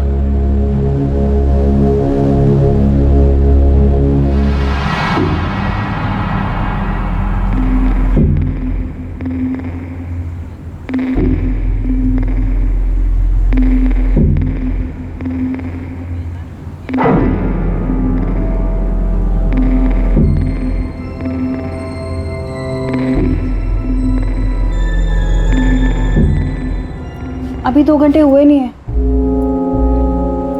तो मैंने तुमसे ब्रेकअप कर लिया है, तुम्हें समझ में नहीं आता है क्या? लेकिन अभी 1 घंटा बाकी है। तो मैं क्या करूं? अगर आप ऐसे चले गए तो मैडम को लगेगा मैंने आपको खुश नहीं किया, कल पूरा दिन मुझे खाना नहीं देंगी। तुम्हारी मैडम को मैंने 2 घंटे के पैसे दे दिए हैं एडवांस, वो मैं वापस नहीं लूँगा। मैडम को लगेगा कि आप जल्दी इसलिए चले गए क्योंकि मैंने आपको खुश नहीं किया।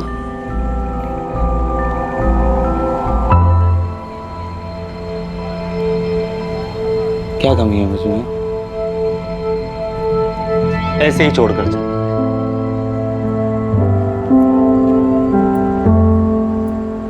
बोलती है कि अब रिलेशनशिप आगे नहीं बढ़ा। तुम्हें पता है मैं कितना प्यार करता था उससे, लेकिन वो मुझे ऐसे ही छोड़कर चली। मैंने उससे पूछा भी, वाई? कोई रीजन तो बता दो। बोलती है थक गई है अब रिलेशनशिप, मुझसे थक गई है, थक गई है।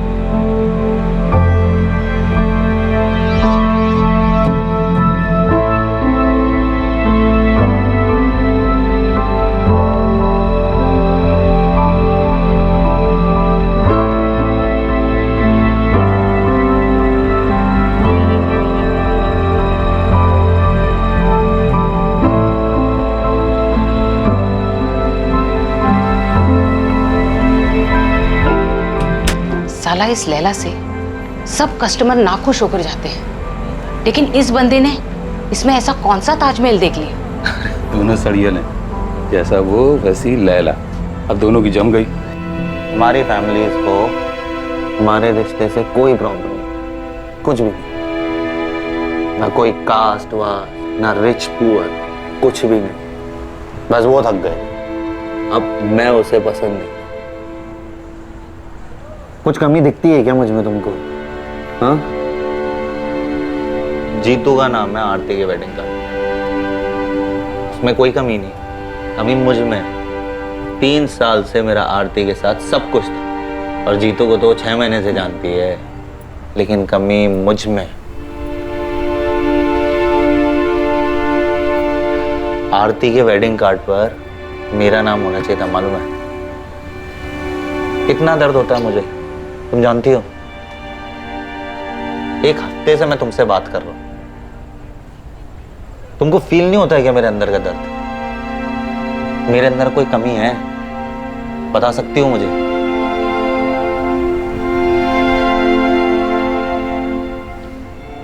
खाना मिलता है तुझे? बस खाना खाओ, पेट भरो, बस। और कोई फीलिंग्स नहीं है ना तुम्हारे अंदर, है ना?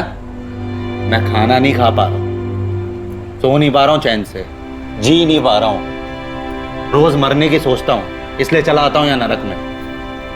लेकिन तुमको तो बस खाना ही खाना है ना। मुझे मेरे घर वापस जाना है। और मुझे मेरे घर जाना ही नहीं है, मरना है। आरती मेरी जिंदगी थी, वो चली गई तो मेरी जिंदगी भी चली गई। मुझे मेरे घर वापस जाना, मुझे यहाँ नहीं रहना। मुझे यहाँ जबरदस्ती लाया गया था। प्लीज मेरी हेल्प कर दो। तुम मुझसे हेल्प मांगो प्लीज।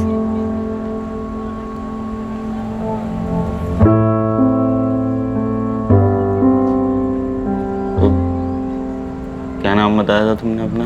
लैला, पर वो मेरा असली नाम नहीं है। ये लोग मुझे यहाँ इस नाम से बुलाते हैं। मेरा नाम नफीसा कुरैशी है। हाँ, मेरा भाई मुराद मुझे ढूंढ रहा होगा। अम्मी को और भाई को पता भी नहीं होगा कि मैं यहाँ आगरा में हूँ। मुराद, तुम जिस कंपनी के बारे में बता रहे हो उसके बारे में पता तो किया था, तुम्हारे सामने ही कॉल किया था, पर वो लोग ऐसे ही किसी को काम पर तो नहीं रखते। नफीसा कुरैशी? नो सर, इस नाम की कोई ज्वाइनिंग नहीं और ना ही कोई बीना कुमारी नाम की एम्प्लॉय है हमारे यहाँ। आप बोल रहे हैं कि उसने नफीसा कुरैशी को हमारे यहाँ रिक्रूट किया था? 16 अगस्त की बात है शहनाज जी। नफीसा यहाँ अपने घर रांची से निकली थी। उसने अपने भाई मुराद और माँ बिल्किस को यही बताया था कि वो आपकी मुंबई वाले ऑफिस को ज्वाइन करने जा रही है। नफीसा इस बीना कुमारी से ही मिली और उसने कहा था कि बीना के जरिए ही उसे रिसेप्शन का जॉब मिला। आई एम सॉरी सर, हमारे यहाँ रिक्रूटमेंट ऐसे नहीं होते हैं। उसके लिए अलग से HR डिपार्टमेंट है। शायद उस लड़की ने अपने घर वालों से झूठ बोला होगा। मुराद, हमने नफीसा को ढूंढने की बहुत कोशिश की, पर इतना तो कंफर्म है कि उसने KNT फार्मा ज्वाइन तो नहीं किया। नफीसा के कॉल रिकॉर्ड से बीना कुमारी का पता चल सकता है। हमने उसके रिकॉर्ड्स मंगवाए, देखते हैं उसमें से क्या मिलता है। सर, नफीसा आपकी ने KNT फार्मा ही बताया था। वो ऐसे झूठ बोलकर नहीं जाएंगे, और अगर अच्छी अपॉर्चुनिटी नहीं होती तो वो कभी जाती ही नहीं। जॉब तो वो यहाँ पर भी कर ही रही थी। हम तो पता करेंगे मुराद, पर तुम भी पता करो कि नफीसा की लाइफ में कोई लड़का था क्या, कोई दोस्त या मोहल्ले का जिसके साथ वो भाग गई हो। मतलब मुंबई के बजाय तुम यहाँ आगरा आ गई, वो भी बिना मर्जी के? कौन लाया तुम्हें यहाँ? तुम्हें भी प्यार में धोखा मिला है क्या? तुम्हारे बॉयफ्रेंड ने चीट किया? मैं किसी के साथ भाग कर नहीं आई थी। बीना ने मेरी मजबूरी का फायदा उठाया था। मैं जिंदगी भर तुम्हारा एहसान मानूंगी। प्लीज मेरी छोटी सी हेल्प कर दो। मैं किसी तरह अपने घर, अपनी मम्मी, अपने भाई के पास पहुंच जाऊं। क्या नाम बताया था तुमने अपना? नफीसा कुरैशी। और तुम्हारे भाई का? वो मुराद कुरैशी, छोटा है वो मुझसे। घर कहाँ है तुम्हारा? कहाँ से हो तुम? अरे साहब जल्दी दरवाजा खोलो, पुलिस की रेड पड़ी है। तपन साहब जल्दी दरवाजा खोलो। चलो जल्दी, चल जल्दी अपना सामान रखो। चल जल्दी। उधर से पुलिस आ रही, पीछे निकलो। चल जल्दी, चल चल मेरे साथ, चल जल्दी।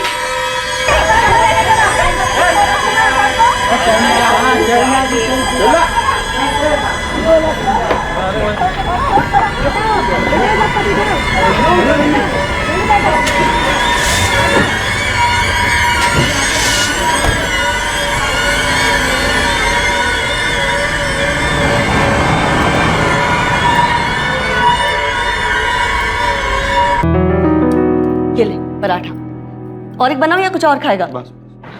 ये क्या है, ऐसे ही खा रहा है? आचार खा ले। अरे बस लिया है मैंने मम्मी, बस। चाय चढ़ाई है मैंने, पी के जाना। और सुन, खाना भी रेडी हो रहा है, टिफिन लेती जाना। बहुत दिनों के बाद तुझे ब्रेकफास्ट टेबल पे देखा है ना, लगता है पूरे महीने का ब्रेकफास्ट तुझे एक ही साथ खिला देगी।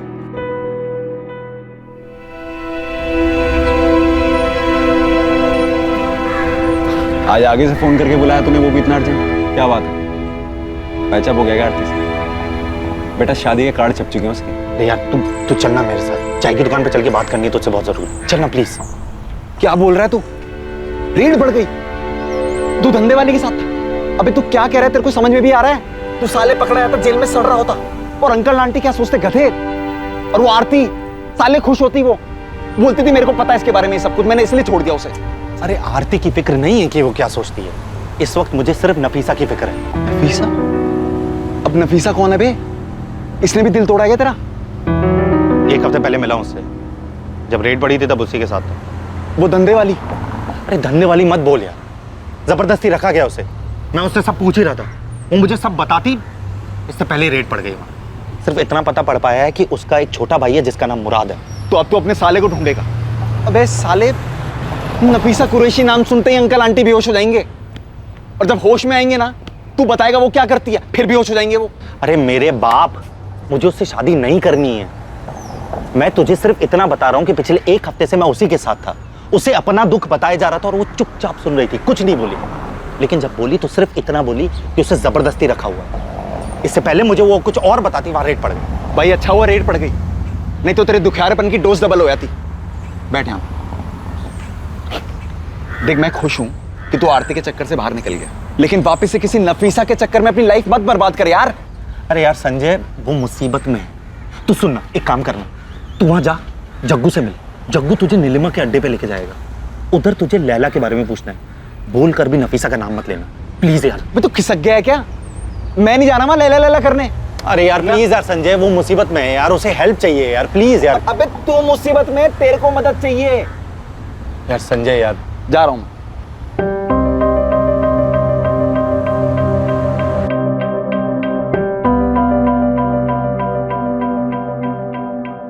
मुझे यहाँ जबरदस्ती लाया गया था, मुझे मेरे घर वापस जाना है, प्लीज मेरी हेल्प कर दो।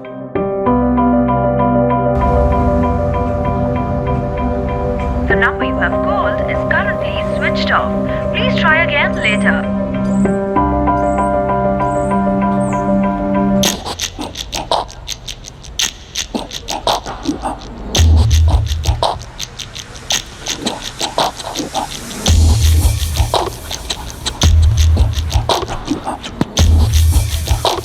अरे साहब क्या ढूंढ रहे हो साहब? अरे साहब आप जो ढूंढ रहे हो ना, यहाँ भी बंद हो गया है, लेकिन दूसरी जगह चालू है। चलिए मैं दिखाता हूँ। अरे टेंशन मत लो साहब, वो जगह ना बिल्कुल सेफ है, यहाँ का सारा आइटम मिलेगा वहाँ। तुम जग्गू को जानते हो? जग्गू? वो तो भाग गया साहब। बाकी आपको क्या चाहिए? लैला मिलेगी? लैला? अरे साहब एक से एक लैला मिलेगी, चलिए तो। अरे उसका नाम लैला है, नीलिमा के कोटे पे काम करती थी। वो सब भाग गई साहब, अब नहीं मिलेगी। बाकी एक से एक लैला है मेरे पास। अच्छा तुम्हारे पास जग्गू का दूसरा नंबर है क्या? क्या साहब, आपको सिर्फ जग्गू ही चाहिए क्या? वो अब कभी नहीं आएगा। अरे साहब हमारी लैला को एक बार ट्राई तो कीजिए, चलिए मेरे साथ। नहीं तुम जाओ। नहीं मेरे को जान दो, तुम जाओ। अरे संजय, उसके साथ सच में जबरदस्ती की गई होगी। तुझे पता है, मैंने सुना है कि कैसे ट्रैफिकिंग करके ले जाया जाता है और फिर जबरदस्ती मार मार के वो लोग धंधा करवाते हैं। भाई बहुत सी लड़कियां करती हैं, नफीसा भी करती होगी।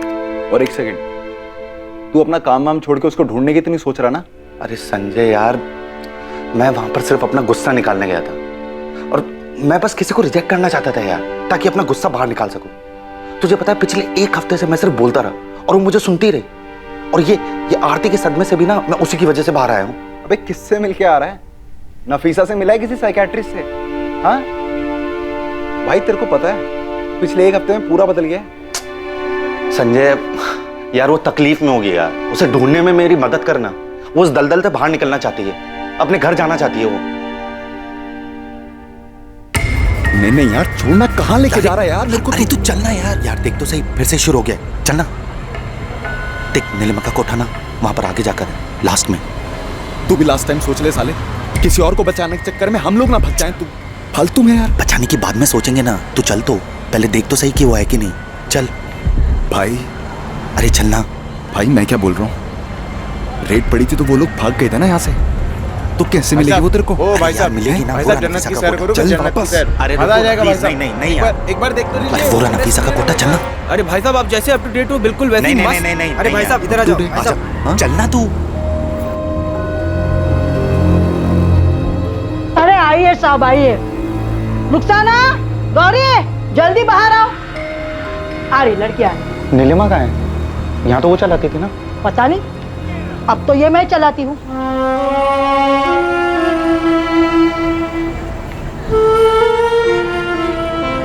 साहब, पसंद कर लो इसमें से किसी को भी।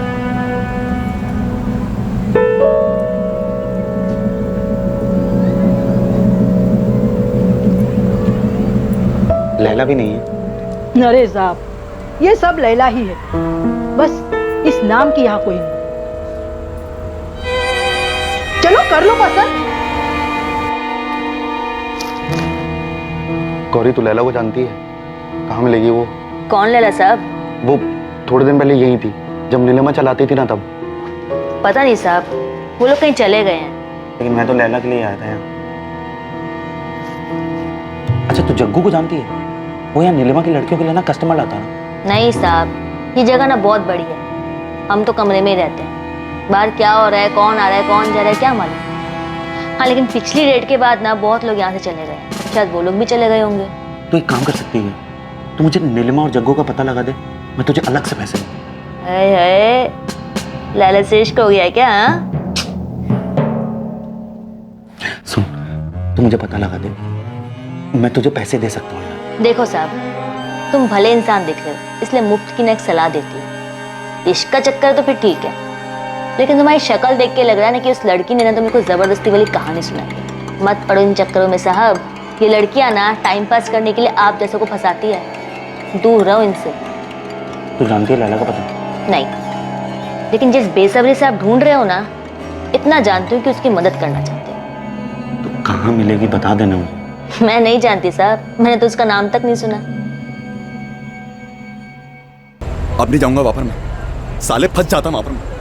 मैंने रुखसाने से नफीसा के बारे में पूछा, वो भड़क गई मेरे ऊपर। यार लेकिन संजय, नफीसा को तो ढूंढना होगा ना यार, और मैं अकेले कैसे ढूंढूं? देख मेरी बात मान, तू ना ठीक लग रहा है, उस आरती के चक्कर से बाहर आ चुका तू अब। उस नफीसा के साथ जो भी हुआ वो बुरा है, लेकिन जा चुकी वो अब। क्यों तेरे को एक और बवाल मोल लेना है मेरे भाई? और हो सकता है नफीसा नाम उसने तेरे लिए रखा हो, सच्चाई कुछ और ही हो।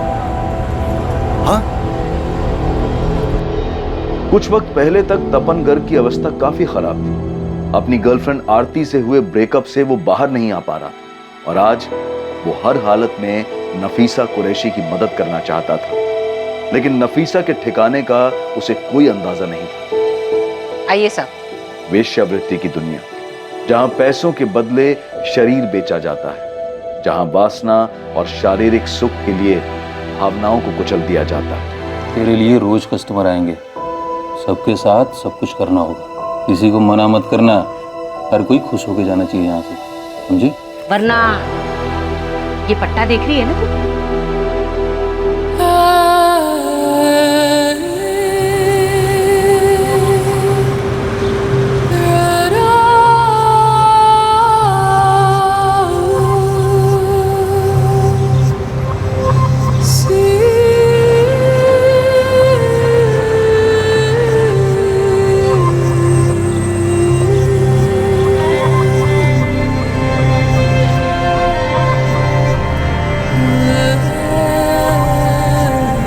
आराम से बैठ। जी। रांची में जॉब करती हो? जी। शहर में देखा है तुम्हें कई बार। वो आते जाते देखा होगा आपने। क्या जॉब करती हो? जी, मैं रिसेप्शनिस्ट हूँ ब्यूटी पार्लर में। अच्छा। Good morning, golden cap parlour. Ma'am, मुझे अपॉइंटमेंट चाहिए। जी मैम, एक मिनट मैं चेक कर लेती हूँ। मैं 12th क्लास तक पढ़ी हूँ। आगे क्यों नहीं पढ़ी? वो फैमिली प्रॉब्लम हो गई थी, अब्बू गुजर गए, छोटा भाई है, उसे आगे पढ़ना था, वो फाइनल ईयर में है अभी। अम्मी है घर पर? हाँ है ना, हम दोनों मिलकर घर चलाते हैं। दीमापुर का एक स्कूल है ना, उसमें अम्मी काम करती है।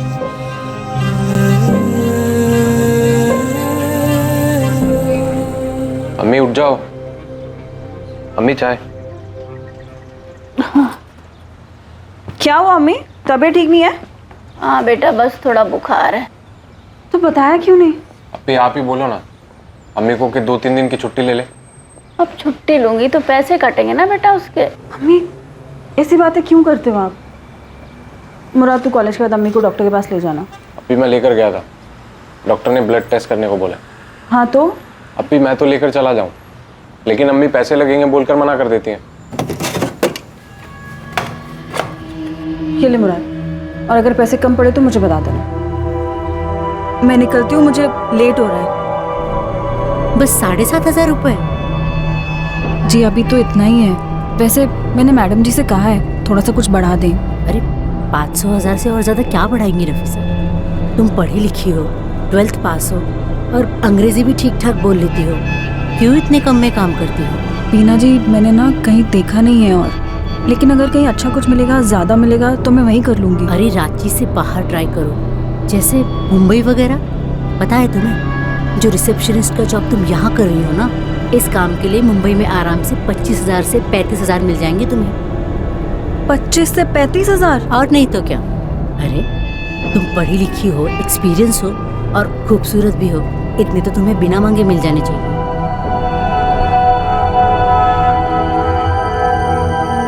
रिपोर्ट्स लेने के बाद डॉक्टर के पास भी गया था, बोला कि इलाज करवाओ और अम्मी को रेस्ट करने के लिए बोला। ठीक है। अभी मैं सोच रहा था कि कहीं जॉब कर लूं ताकि अम्मी काम छोड़ के आराम कर सके और इलाज भी आराम से हो जाए। नहीं नहीं मुराद, तू अपनी पढ़ाई देख। ट्रीटमेंट में पैसे लगते हैं अप्पी, आप अकेले नहीं कर पाओगी।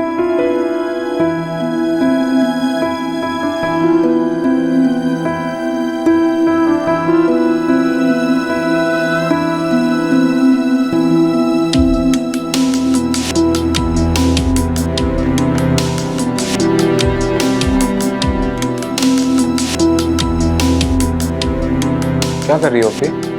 अपनी मार्कशीट और सर्टिफिकेट देख रही थी। ट्राई कर लेती हूँ, अगर बाहर की जॉब मिल जाए तो। बाहर कहाँ? मुंबई। मुंबई? बीना कुमारी नाम की एक लेडी मिली है, उन्होंने ही मंगवाए हैं सर्टिफिकेट्स में से। तुझे पता है, वो कह रही थी मुझे 25 से 35,000 की नौकरी मिल सकती है। लेकिन अप्पी आप रहोगी कहाँ वहाँ? उसका इंतजाम भी बीना जी कर देंगी।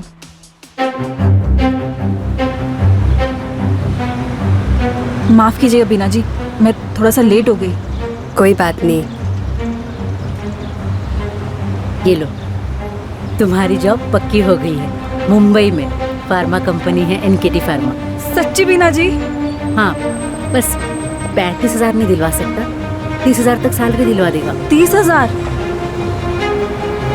और कोई इंटरव्यू भी नहीं होगा? अरे नहीं बाबा, तुम्हारी फोटो और मार्कशीट से वैसे भी तुम्हारा काम हो गया। मेरा भाई सुरेश अगले हफ्ते रांची से मुंबई के लिए निकल रहा है। हफ्ते भर का टाइम है, सोच लो, हो सके तो तुम भी उसी के साथ निकल जाना। वो तुम्हारे रहने खाने का सारा इंतजाम कर देगा मुंबई में। अगले हफ्ते? नफीसा के इतनी दूर जाकर काम करने की बात से न मुराद खुश था न उसकी अम्मी बिल्किस। लेकिन नफीसा घर की बड़ी बेटी थी जो काम करके घर चला रही थी। उसने अपनी अम्मी और भाई मुराद को मना लिया।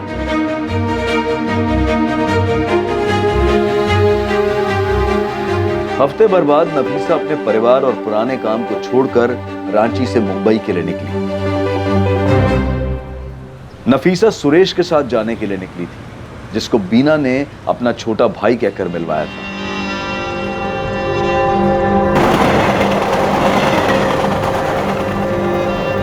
नफीसा, लाओ अपना फ़ोन। मैं तुम्हें नया फ़ोन और सिम कार्ड दे रहा हूँ। आज से तुम्हारे बिल का सारा खर्चा कंपनी उठाएगी।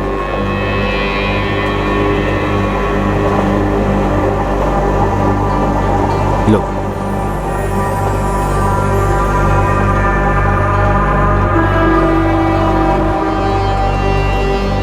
सुरेश भैया, हम आगरा क्यों आए हैं?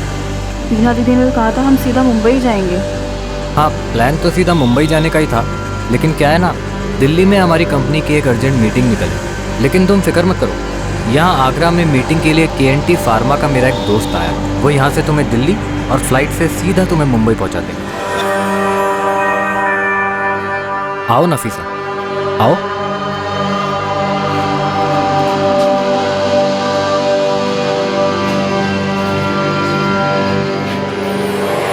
सलाम अलैकुम। वालेकुम अस्सलाम।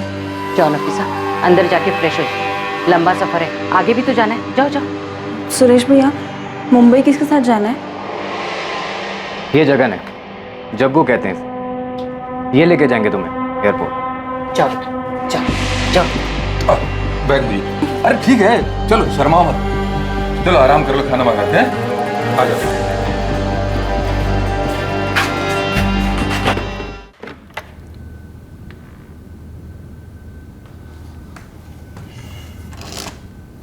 पापा, अगर हमें किसी को ढूंढना हो जिसका हमें सिर्फ नाम पता हो, तो हम उसको कैसे ढूंढेंगे? क्या?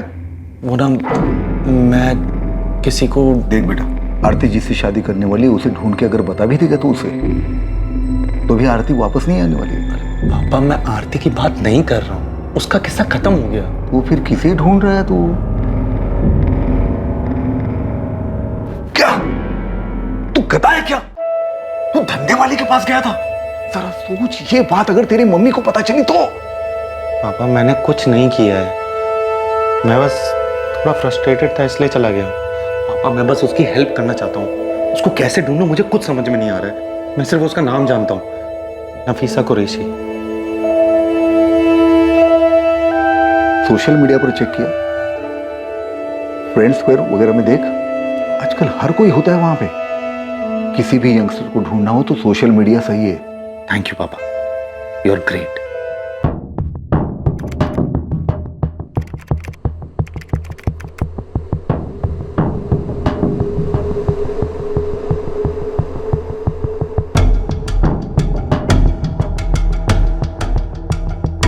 इतनी रात गए काम कर रहा है तू? Good night mummy. अरे मैं तो ऐसे ही पूछ रही थी तुझे।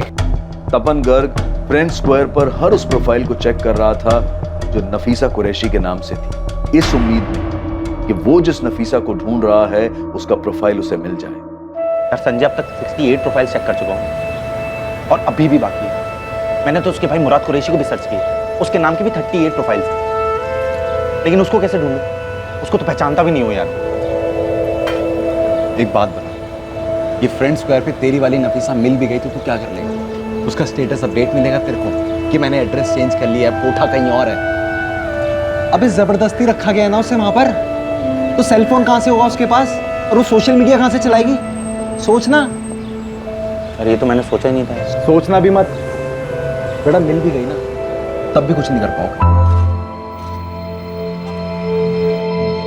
काफी खोजबीन के बाद आखिरकार किस्मत ने साथ दिया और तपन को उस नफीसा कुरैशी की प्रोफाइल मिल गई जिससे वो कोठे पर मिला था।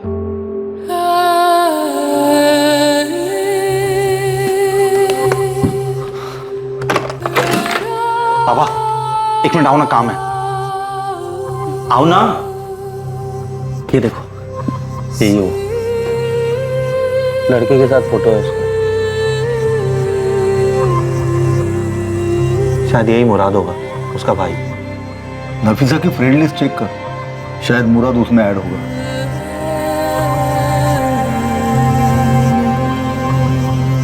नफीसा की फ्रेंड लिस्ट में मुराद कुरैशी है।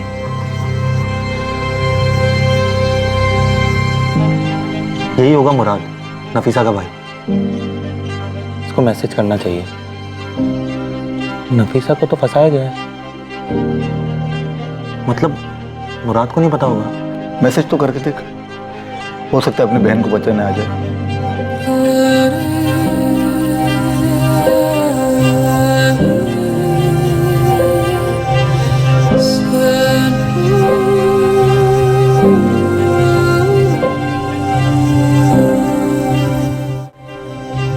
मम्मी जा रहा हूँ, आते वक्त पुलिस स्टेशन से होते हुए आऊंगा। हाय मुराद, मेरा नाम तपन गर्ग है, मैं आगरा से। मुझे तुम्हारी बहन नफीसा के बारे में बात करनी। मैं तुम्हारी बहन से यहाँ आगरा में एक कोठे पर मिला। मेरा नंबर है 4449831।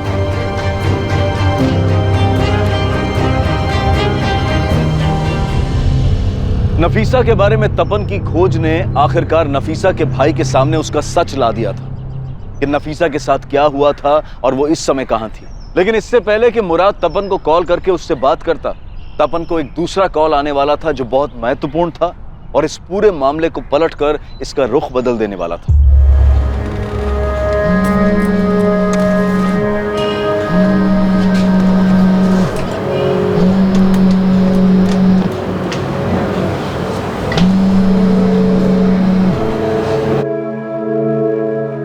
हेलो, हाँ गौरी, तुमने फोन किया था?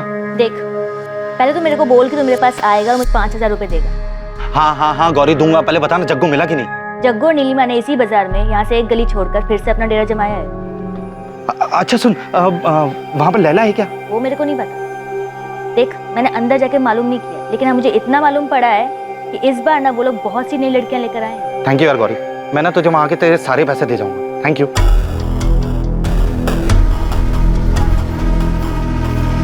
बारात ने तुरंत तपन से बात की और आगरा के लिए निकल गया। आगरा में तपन ने मुराद को रिसीव किया और तपन मुराद को उस जगह ले गया जहां नफीसा थी, ताकि मुराद पहचान कर सके कि वो लड़की लैला मुराद की बहन नफीसा कुरैशी है।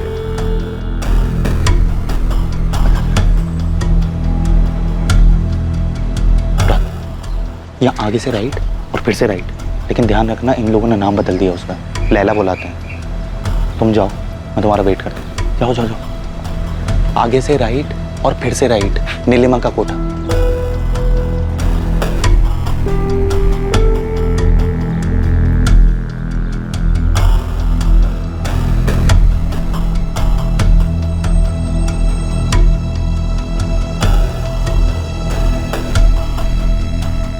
अरे आइए आइए साहब, आइए। अरे नेहा, काजल, सब जन आ जाओ बाहर।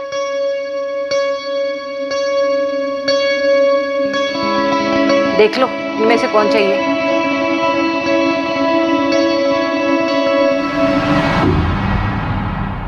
मैं लैला के लिए आया हूँ। लैला? पहले भी आए हो क्या? नाम कैसे जानते हो? वो मेरा एक दोस्त है, उसने बताया। कौन दोस्त? तपन नाम है उसका, तपनगर। अच्छा अच्छा, तपन। कहाँ है वो? उन्हें पता है हम वापस आए हैं? वो आए नहीं? आएगा, वो भी आएगा, लेकिन पहले मुझे लैला चाहिए। लैला का भाव अभी बढ़ गया है। 1 घंटे का 1000 लेगी और 2 घंटे के लिए ले जाओगे तो 1500 दे देना। चलेगा।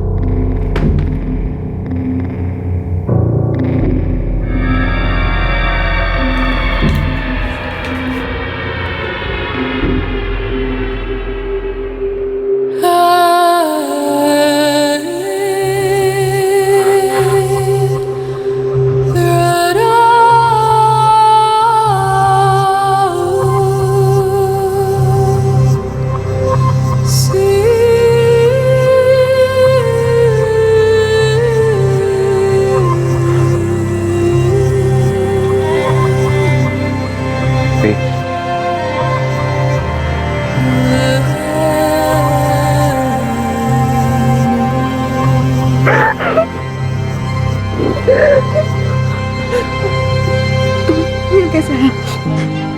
अभी आप यहाँ कैसे?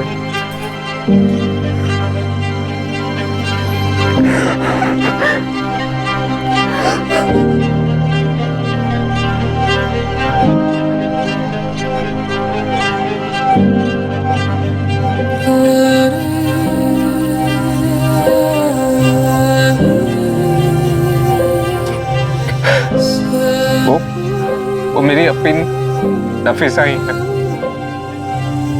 मुराद मुराद मुराद मुराद, रो मत। तू वीक नहीं पड़ सकता यार, हमें नफीसा को छुड़ाना है। तो हम पुलिस के पास चलते हैं ना? नहीं, पुलिस के पास नहीं जा सकते। मैं किसी ऐसे के पास जाना होगा जो पुलिस को बताए कि क्या करना है। हम कोई गलती नहीं कर सकते हैं मुराद। ये जानने के बावजूद भी कि नफीसा वेश्यावृत्ति में फंसी है और अब वो कहाँ है। आइए सर। नफीसा को उस जगह से बाहर निकालना इतना आसान नहीं था। तो पुलिस को इन्वॉल्व करें पापा? नहीं, ये सारी चीजें पुलिस के नाक के नीचे ही तो होती रहती।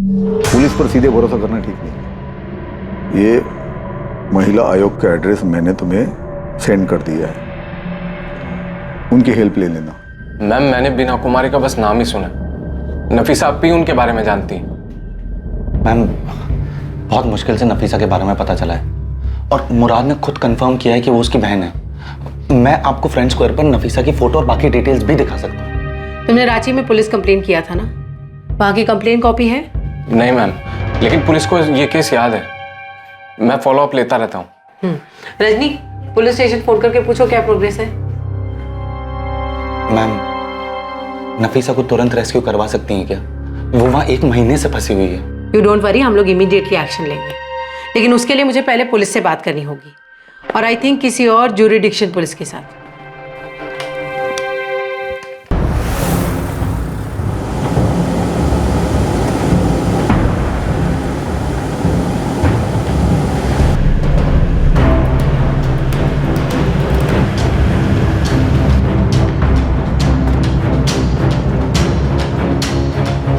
तपन। जी सर। तुम इस जगह और नीलिमा दोनों को अच्छी तरह से जानते हो, इसलिए सबसे आगे तुम जाओगे कस्टमर बनकर, और तुम्हारे पीछे देवेन और सुभाष ये भी पहुंचेंगे, और इसके ठीक 15 मिनट बाद हम लोग रेड करेंगे। सर मैं भी जाऊंगा। मुराद, अगर तुम्हारी बहन वहाँ है तो हम किसी भी कीमत पे उसे लेके आएंगे, भरोसा रखो और यहीं रुको।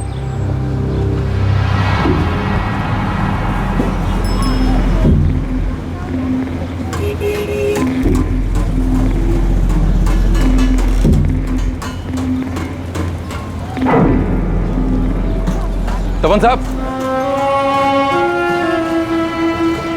कैसे हैं साहब? मैं ठीक हूँ, तू कैसा है जग्गू? मैं बिल्कुल अच्छा है। अरे तुम लोग गायब कहाँ हो गए थे? अरे छोड़िए वो सब, अब वापस आ गए हैं ना। मैं भी वापस आ गया हूँ। आपको कैसे मालूम चला कि हम लोग वापस आ गए? वो रेड के बाद 2-3 बार आया था मैं, लेकिन तुम लोग मुझे मिले ही नहीं। फिर कल देखा मैंने तुझे इसी मार्केट में। अच्छा, अभी आपको मालूम है नीलिमा कहाँ बैठती है? नहीं, किधर? आइए आपको मिलाते हैं, आइए। नीलिमा देख कौन आया है। आइए आइए, बड़े दिनों बाद आए हो। कल आपका कोई दोस्त आया था। हाँ, वो मैंने भेजा था उसे। देखिए, लैला का रेट बढ़ गया है, लेकिन आपके लिए वही रेट रहेगा। 1200।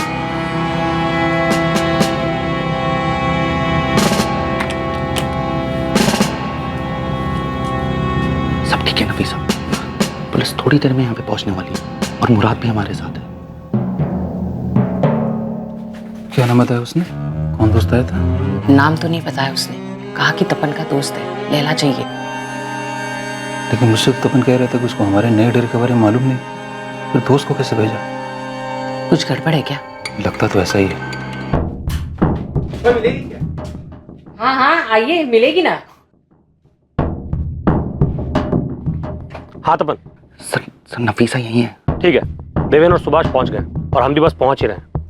5 मिनट नफीसा, 5 मिनट में पुलिस यहाँ पर होगी, तो 5 मिनट में हमेशा के लिए यहाँ से बाहर होगी। अरे तपन साहब, 1 मिनट दरवाजा खोलिए। तुम रुको मैं देखता हूँ। बैठो। क्या हुआ नीलिमा जी, अभी तो टाइम शुरू हुआ है। क्या चल रहा है? कुछ उल्टा सीधा तो नहीं कर रहे हो? इसके साथ कुछ करते भी हो या ऐसे ही पैसे दे रहे हो? इसके साथ मैं क्या करता हूँ उससे तुम्हें क्या मतलब है?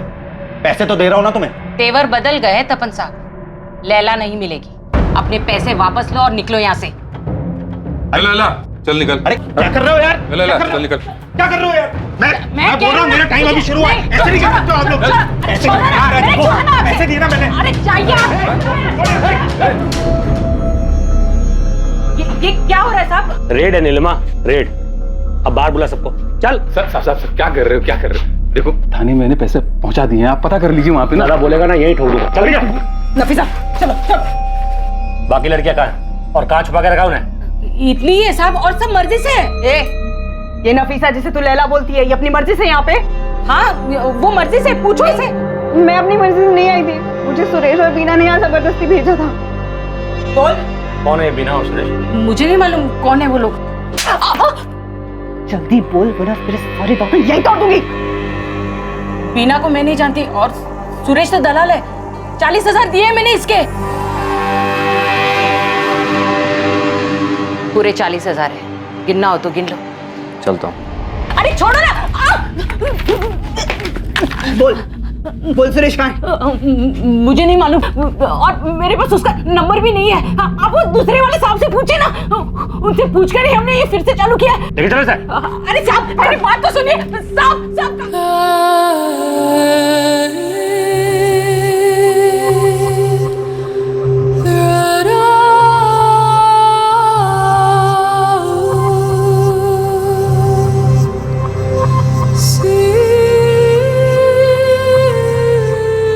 नफीसा कुरैशी ने महिला आयोग में अपना बयान दर्ज करवाया।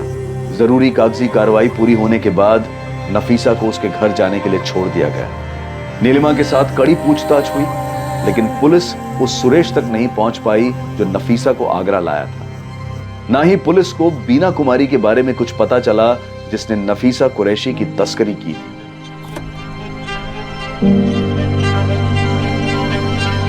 मुराद, ये कैब तुम्हें दिल्ली एयरपोर्ट तक छोड़ देगी। दोपहर में तुम दोनों की फ्लाइट है और शाम तक तुम दोनों रांची पहुंच जाओगे।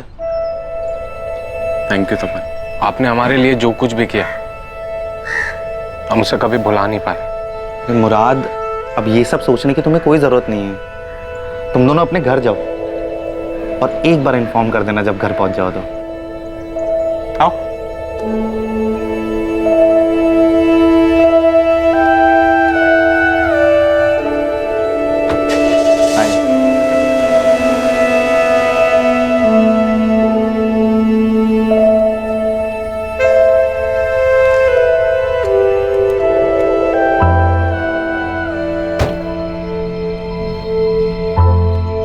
थैंक यू तपन। मैंने तुमसे पहले भी कई लोगों से मदद मांगी थी, बहुत मिन्नतें भी की थी मैंने, मुराद का नंबर तक दे दिया था, लेकिन किसी ने कुछ नहीं किया। नफीसा, मैं बहुत खुश हूं कि तुम अपने घर जा रही हो। अब इन सब चीजों के बारे में मत सोचो। अब अपने घर जाओ, लेकिन मुझे इन्फॉर्म जरूर कर देना एक बार पहुंच जाओ तो, ओके?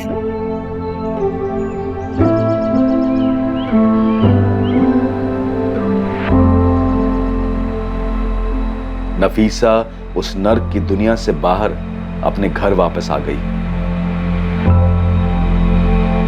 तपन गर्ग भी अपनी पुरानी जिंदगी में वापस आ गया है। दर्द, उदासी और अशांति से भरी जिंदगी से बहुत दूर। तुझे तो बताना भूलिया मैं, नफीसा सही सलामत घर पहुंच गई। हीरो निकला था। आरती ने छोड़ के गलती कर दी था। वैसे थोड़ा बहुत क्रेडिट तो तेरे को आरती को भी देना पड़ेगा। हाँ बिल्कुल, उसको देना चाहिए। अगर बीना, सुरेश, नीलिमा और जग्गू जैसे शैतान इंसानी रूप में हमारे इर्द गिर्द हैं जो लोगों की मासूमियत का फायदा उठाकर अपना पेट भरते हैं, तो इस दुनिया में अच्छे लोग भी हैं। ये जो अच्छे लोग हैं ये सामान्य व्यक्ति हैं, लेकिन आमतौर पर किसी को भी तकलीफ में देखकर तुरंत उसकी मदद के लिए खड़े हो जाते हैं। और देखा जाए तो दुनिया में बुरे लोगों से ज्यादा तपन जैसे भले लोग हैं। और ये सिर्फ मान्यता या कोई कहावत नहीं है, बल्कि सच्चाई है। ये बुराई पर हमेशा अच्छाई की जीत होती है। मासूम लड़कियों को अच्छे काम और आमदनी के सपने दिखाकर बेवकूफ बनाकर शहर लाया जाता है और फिर उन्हें बेच दिया जाता है। और इस जाल में फंसने से बचने के लिए सतर्क रहना जरूरी है। अपनी इंसानियत और विनम्रता को इतना दृढ़ करें कि बुरी ताकतों का विनाश निश्चित हो। ऐसी बुराई जो ताकतवर लोगों के संरक्षण और उनकी सहायता से पनपती है, उसे सिर्फ एक आम इंसान की अच्छाई से ही कुचला जा सकता है। जबरन गुलामी के कई केसेस में हमने देखा है कि एक सामान्य व्यक्ति की अच्छाई और उसके दृढ़ इरादों ने ही गुलामी में फंसे हुए लोगों को बचाया है। अब मैं अनूप सोनी आपसे विदा लेता हूं, फिर मुलाकात होगी। और देखते रहें क्राइम पेट्रोल सतर्क, सोमवार से शुक्रवार रात 11 बजे। और याद रखें, क्राइम और आपके बीच में सिर्फ इतना फर्क है कि आप कितने सतर्क हैं। सतर्क रहें, सुरक्षित रहें। जय हिंद। इस तरह के और भी एपिसोड देखने के लिए हमारे चैनल को सब्सक्राइब करें और बेल आइकन दबाना ना भूलें।